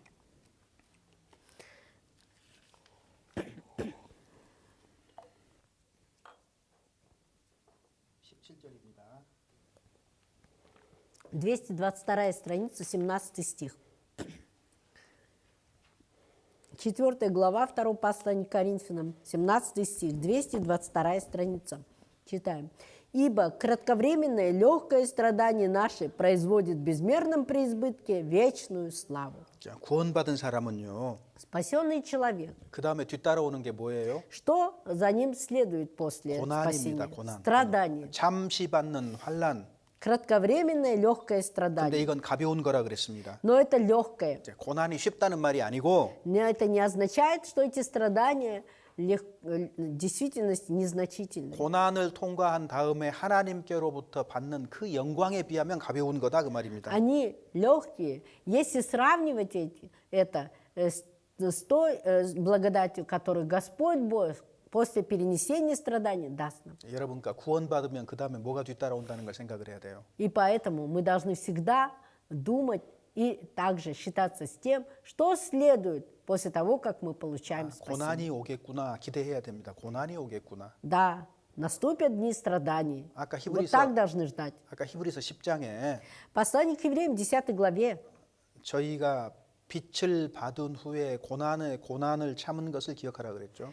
Сказано о том, что вспомнили о том, как, быв просвещены, они перенесли великое страдание. 자 보세요. 성경이 그런 순서입니다. В Библии вот такой порядок. 애굽에서 나왔습니다. Сначала они совершили исход из Египта, 홍해바다 통과했습니다. прошли сквозь Черное море. 그다음에 어디로 데려다 놔요? И затем, куда они вступили? 가나안 바로 안 가요. Не сразу на землю хананскую. 광야 40년이요. 광야 40 40년. лет жизни в пустыне. 아무것도 없는 곳입니다. Место, где нет ничего.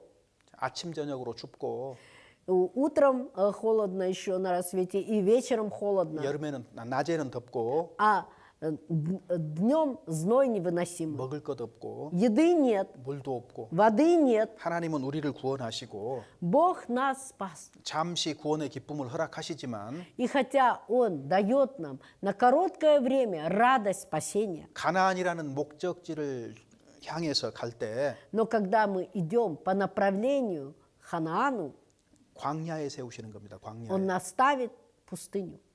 성경 순서가 이렇게 돼 있어요. 전부 다. Порядок, изложенный в Библии, таков везде. 누구든지 그리스도 안에서 경건하게 살고자 하는 자는 핍박을 받으리라. И любой, кто желает в Иисусе Христе жить благочестиво, будет страдать, гоним. 교회 다니면 다 잘 된다고 말하는 거 사기입니다. И поэтому, когда кто-то утверждает, будешь ходить в церковь, у тебя все, во всем будет успех и удача, это обман. 완전히 그거는 사기예요. Это в действительности обман. 교회 다니면 이것도 잘 되고 이것도 잘 되고 거짓말하지 말라 그러십시오. 성경 그렇게 안 돼 있습니다. Когда так люди будут вас увещевать, то скажите им, в Библии так не написано, не обманывайте нас. 뭐 이런 교회 다니면 복 받고 은혜 받고 맨 이런 얘기 하는데요. Потому что многие люди говорят, будешь ходить в церковь, будет и благодать, и успех, и удача во всем. 우리에게는 영원한 영광을 주십니다. Да, Бог дает нам славу вечную. 언제요? Когда?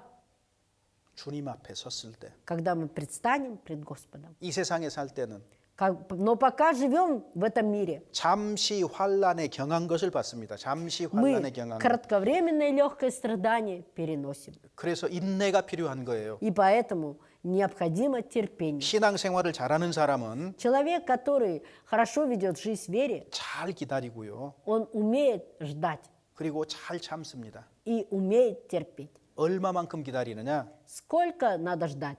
주님 오실 때까지 기다려요. Должен ждать, пока Господь не придет. 주님 오실 때까지 참습니다. Мы должны терпеть, пока Господь не придет. 구원받은 사람은 이 고난의 학교에 입학을 한 거예요. Потому что спасенный человек, он поступил в школу страданий.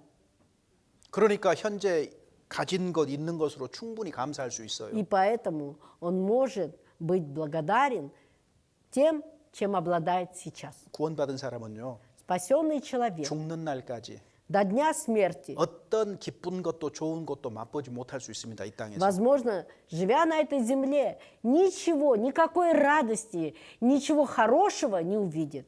그거를 생각한다면 Если мы об этом будем думать, 현재의 내 상태는 тогда мое сегодняшнее положение, 모든 게 감사할 수 있는 상태가 되는 거예요. 모든 것이 감사할 수 있는 я за все могу быть благодарным. 그죠? Не так ли? 우리가 그래서 몸을 누일 곳이 있고 Почему? Потому что есть место, где я могу преклонить голову свою. 먹을 빵이 있으면은요 Есть хлеб, 족한 줄 알아야 됩니다. мы должны этим довольствоваться. 우리가 비록 고난 받지만 И хотя мы в страданиях, 주님 오시면 когда Господь придет, 모든 것이 바뀝니다. все переменится, 우리는 완전히 영원한 영광 속에 들어갑니다. потому что мы войдем в совершенную славу Божью. 이 소망 때문에 인내가 되는 거예요. 이 소망 И 때문에. так как мы имеем эту надежду, такую надежду, поэтому мы можем все 잠시 잠깐 오면 오시리가 오신다고 했으니까 Потому что сказано, немного, еще немного, и я приду. 그것이 그리스도인입니다. В этом и состоит 그 христианин. 영원한 영광에 참여케 하기 위해서입니다. Для того, чтобы быть участником в этой вечной славе. 그래서 고난도 허락하셔요. И для этого-то разрешается, допускаются страдания. 그 다음에 두 번째 목적은요. И вторая цель, 하나님을 사랑하고 하나님을 위해서 살도록 하기 위해서입니다. для того, чтобы любить Бога и ради Бога жить. 자, 거기 찾으셨으니까 고린도후서 5장 15절입니다. 15 стих 5 главы 2 послания к Коринфянам. Давайте прочитаем. 15 стих 5 главы 2 послания к Коринфянам, 222 страница. Читаем. «А Христос за всех умер, чтобы живущие уже не для себя жили, но для умершего за них и воскресшего». 자, 그리스도인 정말 거듭난 사람은 누구를 위해서 삽니까? Христианин, если ты действительно рожден свыше, то ради кого ты живешь? 다시는 저희 자신을 위해서 살지 않고 Не для себя уже жили, 주님을 위해서 사는 주님을 위해서. но для Господа. 구원받은 사람이 자기 자신만 위해서 산다면 이거 이상한 겁니다. Если спасенный человек живет только ради себя, то это странно. 나는 Я 하나님께서 피로 값주고 사셨어요. искуплен драгоценной ценой, драгоценной крови, пролитой Иисусом Христом на кресте. 구원받기 전에 나와 나의 모든 것은 내 것. До получения спасения я и все, что мне принадлежало, было мое. 구원받은 다음에는 Но после получения спасения 소프스벤노스지가 바뀌었어요. собственник поменялся. 주님이 주인입니다. И Господь стал господином. 나도 주님 거. И я Господен. 내 인생도 주님 거. Моя жизнь Господня. 내 몸도 주님 거. И мое тело Господне. 내가 가진 것도 다 주님 거예요. И все, чем я обладаю, все Господне. 이 말입니다. Вот о чем 그래서 говорю. 이제는 더는 자기를 위해서 사는 것이 아니고 И теперь я живу уже не для себя, 하나님을 위해서 사는 거예요. а для Господа. 그러니까 구원받기 전에는 이런 순서입니다. И поэтому до получения спасения порядок был такой. 첫 번째 나를 위해서, Во-первых, для себя. 그다음 두 번째 가족과 다른 사람을 위해서, Во-вторых, для семьи и для других. 그다음 하나님 건 없어요. А Божьего нет. 자, 그런데 구원을 받으면 이 사람이 구원받으면 И если такой человек получает спасение, 첫 번째 자리가 하나님. в первую очередь для Бога. 맞죠? Правильно? 두 번째 자리는요. А на втором месте 사람이에요. 다른 사람. для других. 나 말고 다른 사람. Не я, а для других. 그다음에 가장 마지막 자리는 누구 거예요? А последнее место чье? 그것이 내 거예요. Мое. 이렇게 Только это. 이렇게 삶의 순서가 바뀌는 겁니다. Вот так порядок моей жизни меняется. 성경 그걸 얘기하고 있는 거예요. Библия говорит нам об этом. 옛날에는 항상 자기 중심. В прошлом только ради себя. 구원받은 Я в 다음에는 центре. А после получения 하나님 спасения 중심. Бог в центре. 다른 사람 중심이에요. И потом другие люди. 그러니까 교회 와도 마찬가지예요. И то же самое должно быть, когда приходим в церковь. 누구 위해서요? 먼저 В первую очередь для кого? 보이지 않는 하나님의 기쁘신 뜻을 위해서. Ради славы, ради исполнения воли Божьей, невидимого Бога. 교회에서 다른 형제 자매들이 어떠한지 유익을 생각해야 돼. 먼저. И в церкви мы должны в первую очередь подумать, что будет полезнее нашим братьям и 근데 сестрам. 그것이 안 바뀌는 거예요. Но у нас это не меняется. 바꾸기 싫은 거예요. Нам не хочется меняться.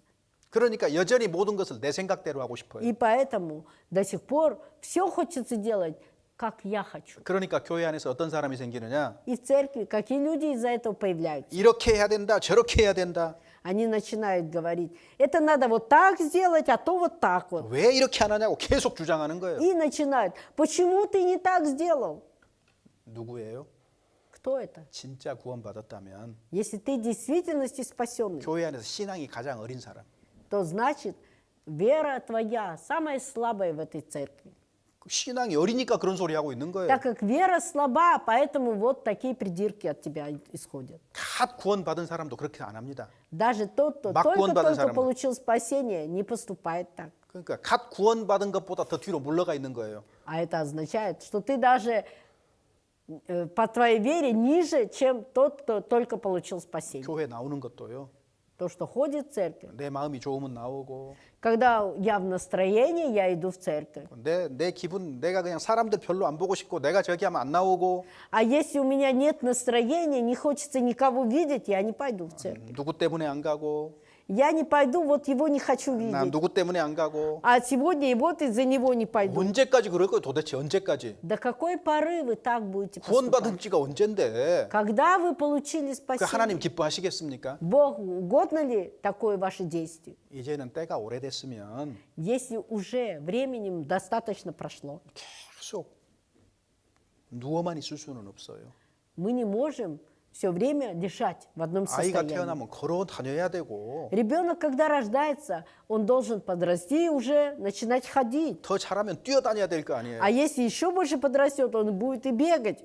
그래서 구원받기 전에는 자기를 위해서 삽니다. До получения спасения мы живем ради себя. 돈을 사랑합니다. Любим деньги, 쾌락을 사랑합니다. любим разные развлечения. 오직 자기 육신의 즐거움을 위해서만 살아요. И живем только для удовлетворения своей 이 похоти. 세상에 썩어지고 없어질 것을 위해서 삽니다. И живем ради тленного, находящегося в этом мире. 근데 구원받으면은요. Но когда получаем спасение, 이게 바뀌는 거예요. 바뀌는 거. все меняется. 세상을 사랑하지 않고 Не любим уже мир. 주님을 사랑하고 섬깁니다. И мы уже любим Бога и поклоняемся 그러니까 Ему. 주님의 뜻이 담긴 이 말씀이 높여지는 거예요. И поэтому-то Слово Божие, которым излагается воля Его, она и возвеличивается. 그다음에 주님을 사랑하는 사람은 Человек, который любит Бога, 사람을 사랑하게 돼 있어요. он любит и людей. 하나님을 정말로 섬기는 사람은 Тот, кто в действительности почитает Бога, 하나님 사랑은 사람 사랑으로 연결돼 있습니다. потому что любовь к Богу, она связана с любовью к людям. 하나님 사랑하는 사람은 부모 사랑하도록 돼 있어요.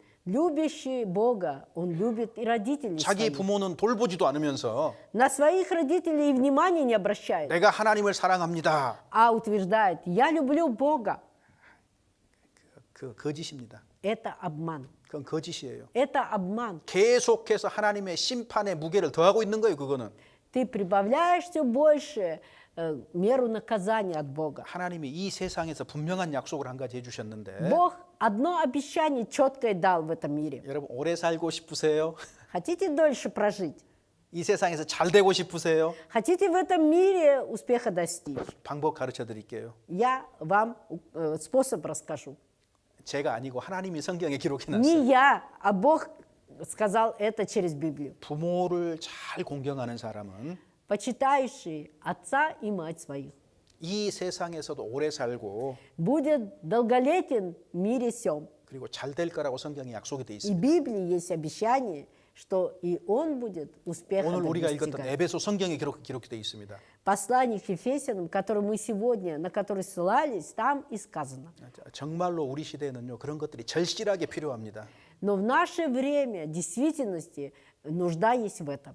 그래서 부모에게 잘하는 그리스도인 당연한 겁니다. 그거 당연한 거. Христианин, который хорошо относится к своим родителям, это естественно. 그리고 주님 사랑한다는 것은 И также любовь к Господу 사람 사랑으로 연결이 돼 있는데 связана с любовью к людям. 이것이 구원의 증거가 됩니다. И это является доказательством спасения 그리고 твоего. 구원받은 사람은 또 И спасенный человек 하나님 말씀의 순종으로 드러나요. проявляется через послушание Слову Божьему. 요한일서 3장 14절입니다. Первое послание Иоанна, 3 глава, 3장 14 14절. стих.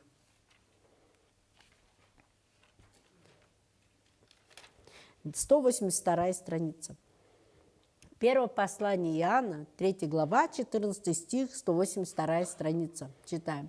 «Мы знаем, что мы перешли из смерти в жизнь, потому что любим братьев. Не любящий брата пребывает в смерти». 형제를 사랑함으로 사망에서 옮겨 생명으로 들어간 줄 안다. Через любовь к братьям мы познаем, что ты перенесен из смерти в жизнь. 그러니까 구원받은지 알려면 어떻게 해야 돼요? И для того, чтобы понять, спасенный человек или нет, как поступить? 교회에 참여를 해서 Пребывая в церкви. 형제 자매들과 교제하는 삶을 살아봐야 아는 거예요. Когда человек ведет жизнь в общении с братьями и сестрами, тогда проявляется это. 사랑치 않은 자는 사망에 거하느니라. Потому что сказано, кто не любит, тот пребывает в смерти. 구원받지 않았다 그 말입니다. То есть не получил спасение. 어떤 사람은요 Некоторые 구원받았다 그래요. утверждают, что спасены. 그런데요 잠시 잘 지내는 것 같은데 И одно время, кажется, так дружелюбно со всеми хорошо ведет. 시간 조금 지나니까요 Но чуть-чуть времени прошло. 모든 사람하고 다 다퉈요. 모든 사람하고 Со всеми вступает конфликт. 모든 사람하고. Со всеми. 자, 구원 받았어요, 안 받았어요? Спасенный такой человек или нет? 복음을 아무리 확실하게 말해도 Даже благую весть, если четко передает, 형제를 사랑치 아니하는 자는 사망에 거하느니라. не любящий брата пребывает в смерти. 구원 안 받았다는 증거입니다, 그게. Доказательство такого поступка доказывает, что ты не спасенный. 요한일서 5장 3절.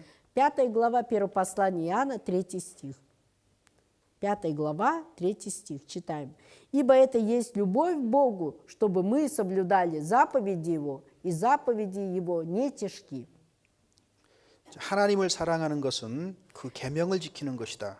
Любить Бога, соблюдать заповеди 여기 Его. 10계명 말하는 거 아닙니다. Не 10 заповедей. 여기서 계명이라는 건 하나님의 말씀을 얘기하는 거예요. Под заповедями в данном случае подразумевается Слово Божье. 그래서 구원받은 사람 마음 속에는 И в душе спасенного человека, 누구나 100% любой человек на все 100%, 하나님 말씀대로 살고 싶은 마음이 반드시 있습니다. у всякого есть желание жить по Слову 그 Божьему. 말씀대로 사느냐 못 사느냐는 사람에 따라서 다르지만 И, конечно, в зависимости от человека, действительно ли он живет по Слову Божьему или нет, 마음에 разница есть. 분명하게 그런 소원을 가지고 있습니다. Но в душе у каждого есть действительное, четкое такое желание.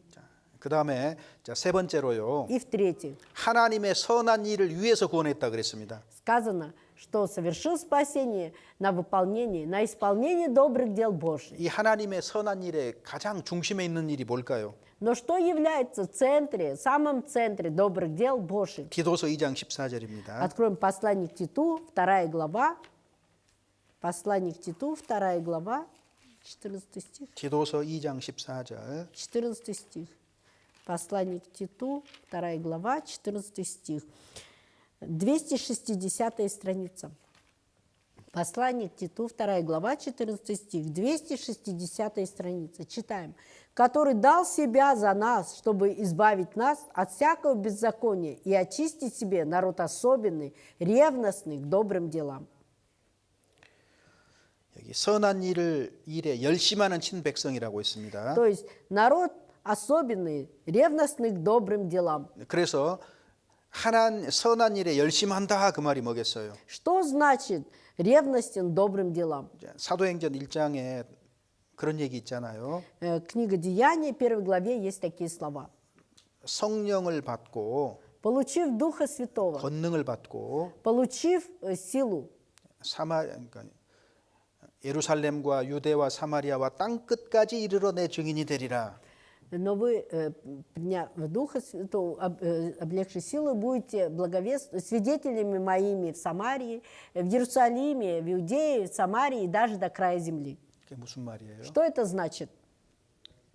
선한 증거, 전도입니다. 전도, 선교. То есть это благовествование. 복음을 전하는 거예요. Благовествование. 이것이 모든 선한 일의 중심에가 있습니다. Это и есть центр всяких добрых дел, всех добрых дел 우리가 Божьих. 어려운 사람을 도와줄 수 있지만 Мы можем оказывать помощь нуждающимся, 그것은 일시적인 도움입니다. но это мимолетная помощь. 그런데 영원히 도울 수 있는 길은 뭘까요? Но каков путь вечной помощи? 복음을 전해주는 겁니다. 복음을 Это благую весть передать, 이건 영원히 돕는 거예요. потому что это будет помощь навеки. 그래서 우리가 일시적인 도움도 일시적으로도 도와줘야 되고 Конечно, мы должны временные такие помощи оказывать, 근데 영원히 도와주기도 해야 되는 거예요. но также мы должны оказывать помощь навеки.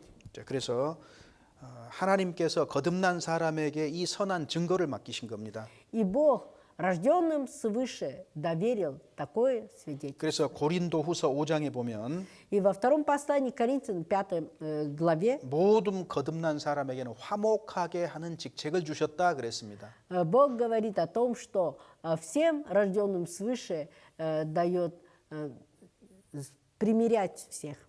화목하게 하는 직분입니다. То есть служение примирения. 그래서 하나님은 우리를 통해서 죄인을 하나님과 화목하게 하는 데 쓰시는 거예요, 우리를. Бог нас использует для того, чтобы грешников примирить с Богом. 그래서 화목하게 하는 말씀도 허락하시는 겁니다. Для этого Он дает нам и слово, приводящее к миру. 여러분 아십니까? Вы знаете, 거듭난 사람은 하나님께로부터 받은 직분이 있습니다. у рожденного свыше человека есть обязанность, которую Бог возложил. 모든 그리스도인에게 주신 직분입니다. Это обязанность, которая возложена на каждого 화목하게 христианина. 하는 직분. Это обязанность примирения. 그래서 거듭난 사람을 통해서 거듭나는 일이 있는 거예요. И поэтому-то через спасенных людей и рождаются спасенные 그리고 люди. 거듭나는 수단은 말씀입니다. А орудием, которое приводит к спасению, есть 그 слово. 말씀 가운데 성령의 역사로 거듭나는 일이 벌어지는 거예요. Потому что через слово действие Духа Святого производится и рождается свыше. 그래서 에디오피아 내시에게는 하나님께서 먼저 거듭난 빌립을 보내신 거예요. Евнуху из Эфиопии Бог послал Филиппа, который раньше него получил спасение. 고넬료에게는요 베드로 보내셨잖아요. А Корнилию послал Петра. 그래서 거듭난 사람을 통해서 거듭나게 돼 있습니다. И таким образом через спасенного человека рождается спасенный. 그래서 전도에 미련한 것으로 믿는 자들을 구원하시기를 기뻐하셨다. 고린도전서 И Богу 1장에. угодно было, как написано в первом послании к Коринфянам 1 главе, юросом проповеди приводить к спасению. 사람들은 그것이 어리석은 거라고 생각합니다. Люди считают, что это все неразумное. 몇 시간 말씀 좀 듣는다, 얼마가 말씀 좀 듣는다고 구원을 받을 수 있고 천국을 간다고. Они говорят, от того, что несколько времени потратил на то, чтобы послушать Слово, получит спасение и войдет в Царство Божие? 예, Да, 하나님이 그렇게 정하셨습니다. Бог так определил. 그래서 선한 증거가 필요하고 И поэтому нам добрые 그다음에 свидетельства необходимы. 선한 증거는요, 선한 삶의 기초 위에 섭니다. А добрые свидетельства исходят из добрых жизней. 바르게 사는 기초 위에서 전하는 То 거예요. есть на правильной вашей жизни как раз основаны добрые дела. 자기 생활은 엉망으로 하면서 Мы живем кое-как, как попало. 구원받아야 돼, 말씀 들어야 돼. А другим говорим, надо получить спасение, надо слушать Слово. 틀렸습니다. Неправильно. 주님이 일 안 하십니다. Бог не будет через вас действовать. 집안일 깨끗하게 딱 하고 Дома все приведите в порядок. 생활도 반듯하게 하고 И жизнь свою 직장 правильно 생활도 ведите. 모범적으로 하고 И также на производстве будьте образцовым 그 работником. 입에서 복음이 나와야 되는 거예요. 그 입에서 복음이. И из уст такого человека благая весть должна звучать. 그렇지 않으면 А если не так, 능력 없습니다. то тогда силы нет. 자기 만족만 있어요. 자기 만족. Только есть свое, самодостаточность своя. 야, 내 복음 전했다. Ой, я поблаговествовал сегодня. 근데 자기 삶을 바꾸지 않으면은요. Но если ты не поменяешь свою жизнь, 주님의 역사가 나타나기 어렵습니다. сложно действию Божьему 너희는 происходить. 세상의 소금이고 세상의 빛이다 그랬거든요. Бог сказал, что вы свет мира, соль земли. 왜 그렇게 우리를 말했을까요? Почему Бог так нам сказал? 마태복음 5장 한번 찾아보셔요. Давайте откроем благовестие от Матфея 5 главу. 5장 14절에서 16절. 5 глава с 14 по 16 стихи, 4 страница. Благовестие от Матфея, 5 глава, с 14 по 16 стихи, 4 страница. Читаем. «Вы свет мира, не может укрыться город, стоящий наверху горы, и, зажегший свечу, не ставит ее под сосудом, но на подсвечнике, и светит всем в доме. Тогда светит свет ваш пред людьми, чтобы они видели ваши добрые дела и прославляли Отца вашего Небесного». 저희로 너희 착한 행실을 보고 하나님 아버지께 영광을 돌리는 겁니다.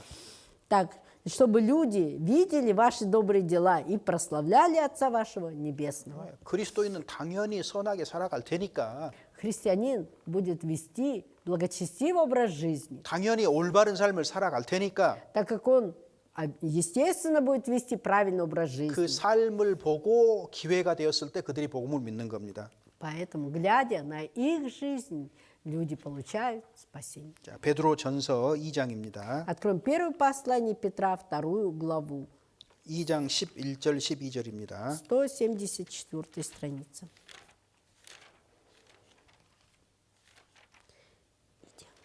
2장 12절 13절 12-13 стихи, 174, 11절 12절입니다. 죄송합니다. 11-12 стихи, простите. Первое послание Петра, 2 глава, 11-12 같이 стихи, 읽어보겠습니다. 174 страница. Читаем. «Возлюбленные, прошу вас, как пришельцев и странников, удаляться от плотских похотей, восстающих на душу, и провождать добродетельную жизнь между язычниками, дабы они за то, за что злословят вас, как злодеев, увидя добрые дела ваши, прославили Бога в день посещения». 한 그리스도인이 바르게 살아가면은요. Если один христианин будет правильный образ жизни вести, 사람들이 보게 됩니다. 사람들이 люди 보게 돼요. увидят. 자, 이것을 본 사람에게는 А те, кто это увидели, 하나님이 권고하시는 기회를 줘요. Бог дает им время, 선한 일을 보고 권고하시는 날에 그들을 구원하기 위한 겁니다. потому что, видя добрые дела в день спасения, спасти их. 자, 그래서 전도를 하는 사람은요. И поэтому проповедующий благую весть, 자기 передающий, 삶을 바르게 가져야 됩니다. должен свою жизнь правильно вести. 모든 면에 있어서입니다. 모든 Со всех 면에 있어서. позиций. 왜 전도의 열매가 맺히지 않느냐? Почему нет плодов благовествования? 부족한 것이 있는 거예요, 삶 속에. В вашей жизни есть недостатки.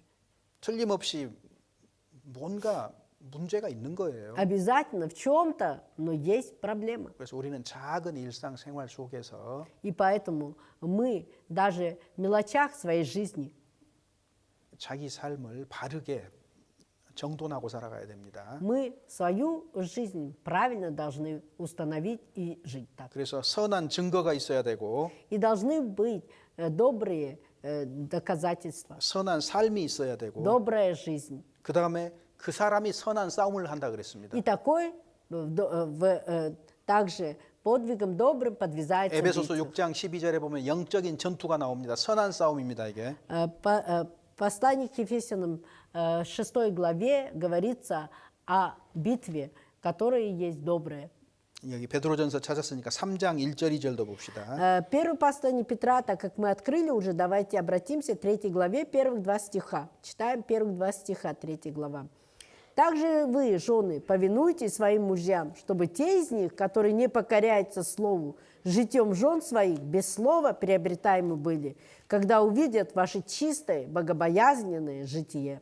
자, 믿지 않는 남편이라도 Если даже неверующий муж, 입술의 말을 받아들이는 것이 아니고요. он не будет воспринимать слова ваших уст. 그 아내의 행위로 말미암아서 구원을 얻는다. Но сказано, без слов покоряются житьем жен своих. 아내가 바르게 살면 남편이 구원을 받는 것이 아니고 Это не означает, что от того, что жена хорошо, образцово живет, поэтому и муж спасение 아, 그러면 получает. 나만 잘 살면 되겠네 이렇게 해서 남편 구원 받는 거 아닙니다. Это не означает, что каждая жена подумает, значит, если я буду хорошо, правильно жить, то значит муж автоматом получит спасение. Нет, 그런 не 일이 так. 없어요, 그런 일. Такого не бывает. 내가 변화된 삶을 살아가는 것을 남편이 보고 Муж мой, видя, как я изменилась в своей жизни, 뭔가 이유가 있구나. он полюбопытствует, есть же причина какая-то. 말은 안 해도 그런 생각을 하게 돼요. Если даже он не спросит у вас, но подумает, 그런 마음 가운데 말씀이 전해졌을 때 받아들이기 쉽습니다. и когда его любопытство такое берет, и вы в это время, когда благовествуете, то он может принять ваше слово. 그러니까 여러분 선한 증거, Итак, доброе свидетельство 그다음에 선한 삶, и жизнь благочестивая, 그다음에 선한 싸움이 우리에게 있어요. и также битва добрая. 근데 이 셋을 위해서 가장 중요한 게 뭡니까? И ради этих трех действий, что является самым важным? 거룩하게 사는 거예요. 거룩하게 사는 Это 거. жизнь наша благочестивая. 자, 거룩하게 산다 그러면 겁나는 말이죠. Когда говоришь благочестивая жизнь, сразу страшно становится. 아무리 나를 봐도 별로 거룩하게 Потому что 이르지 как бы я 못하는. себя не рассматривал, не могу я быть таким благочестивым. 그죠? Так ведь? 제가 저를 봐도 그래요. Я тоже, когда на себя смотрю, так же. 그래서 거룩하다 그 말은 참 무서운 말이에요. И поэтому, когда говоришь благочестивая или святая жизнь, уже страшно. 아이고 나는 처음부터 틀렸네. У меня изначально, значит, не получится. 이렇게 생각해 버릴 수 있어요. Да, мы можем так подумать. 우리 사람의 거룩함을 이렇게 이해하면 됩니다. Но человеческое благочестие надо вот так понимать. 방이 깨끗하다 그 말이 무슨 말이에요? 방이 Что 깨끗하다. означает, чтобы дома чисто? 그 무슨 말이에요? Что значит? 자주 청소를 한다 그 Это 말이잖아요. означает, что мы часто убираемся, 그래야 следим. 방이 깨끗해지잖아요. Тогда же в комнате чисто. 그리스도인이 거룩하게 산다 그 말이 무슨 말이에요? И христианин живет благочестиво, что означает? 자주 청소하는 거예요. 자주 청소. Это значит, что он часто тоже убирается. 더러운 거 버리고 Он отбрасывает все нечистое. 자기 생활에 합당치 않은 거 나타날 때마다 변화시켜 가고 Все, что проявляется нечестивое, он отсекает. 그렇게 살아가는 것이 거룩하게 사는 И 겁니다. вот так жить, это и означает жить 우리가 благочестиво. 하느님처럼 절대적으로 거룩함을 가질 수는 없어요, 이 땅에서. На этой земле мы не можем достичь совершенства благочестия, как стать святыми, как Бог. 그래서 구원받은 사람은 И поэтому спасенный человек, 날마다 청소하는 집안 청소하는 것처럼 точно так же, как мы каждый день следим за порядком в своих комнатах, 주님 в 만날 квартире, 때까지 계속 청소하는 거예요. мы до дня встречи с Господом постоянно занимаемся уборкой. 그걸 거룩하다 이렇게 얘기하는 И 겁니다. это называется благочестие. 자기가 그냥 마치 아무 죄도 없이 깨끗한 상태에서 이 복음을 전하는구나 이렇게 생각하면 큰일 납니다. А если мы подумаем, что если я, будучи святым, безгрешным человеком, только тогда я смогу благовествовать, то беда будет. 그래서 구원의 목적 딱 제가 세 가지로 요약했습니다. Итак, цель спасения я тремя моментами обозначил. 우리에게 약속된 하나님의 영원한 영광에 참여하도록 하기 위해서 Для того, чтобы мы были причастниками вечной славы Божьей. 그다음에 하나님을 위해서 살도록 하기 위해서입니다. Для того, чтобы мы жили ради Бога. 먹든지 마시든지 무엇을 하든지 하나님의 영광을 위해서 하라 그랬습니다. Потому что сказано, что бы вы ни делали, едите или пьете, или все делаете во славу 그다음에 세 Божью. 번째는요. И в-третьих, 하나님의 선한 일, 특별히 전도를 하기 위해서 우리를 для 구원했어요. того, чтобы мы исполняли добрые дела Божьи, это благовествие. 그래서 이 세 가지 일에 이 세 가지 목적에 합당한 사람이 성찬에 참여하는 겁니다. И только тот, кто достоин выполнять эти три действия ради Бога, ради славы Божьей, он и достоин принимать участие. 이것이 자기를 돌아보는 것이 되는 거예요. А это и означает, прежде чем принять участие, надо на себя посмотреть. 그럼 우리한테 물어볼 질문은 아주 분명해졌습니다. И теперь вопрос, который нам надо задать себе самому, очень ясно. 나는 성경이 말하는 대로 참으로 거듭났는가? Я в действительности рожден свыше, как говорит Библия, как требует Библия. 각 사람이 이 문제에 대한 분명한 답을 가지고 있어야 됩니다. Каждый из нас должен иметь четкий ответ на этот вопрос. 그 답에 대답할 수 있다면 Если мы сможем ответить на этот вопрос, 그렇다면 구원하신 그 목적에 합당하게 살고 있는가? 지금 то тогда вы должны рассмотреть свою жизнь сейчас. Я живу ли достойно благовествования? 그리고 앞으로도 계속해서 합당하게 살아갈 것인가? И буду ли я и впредь жить благочестиво? 그리스도인으로서 이 세상에 살아간다는 것은 То, что я живу, будучи христианином на этой земле, 하나님 앞에서 자원하는 마음으로 책임 있게 자기 인생을 살아가는 것입니다.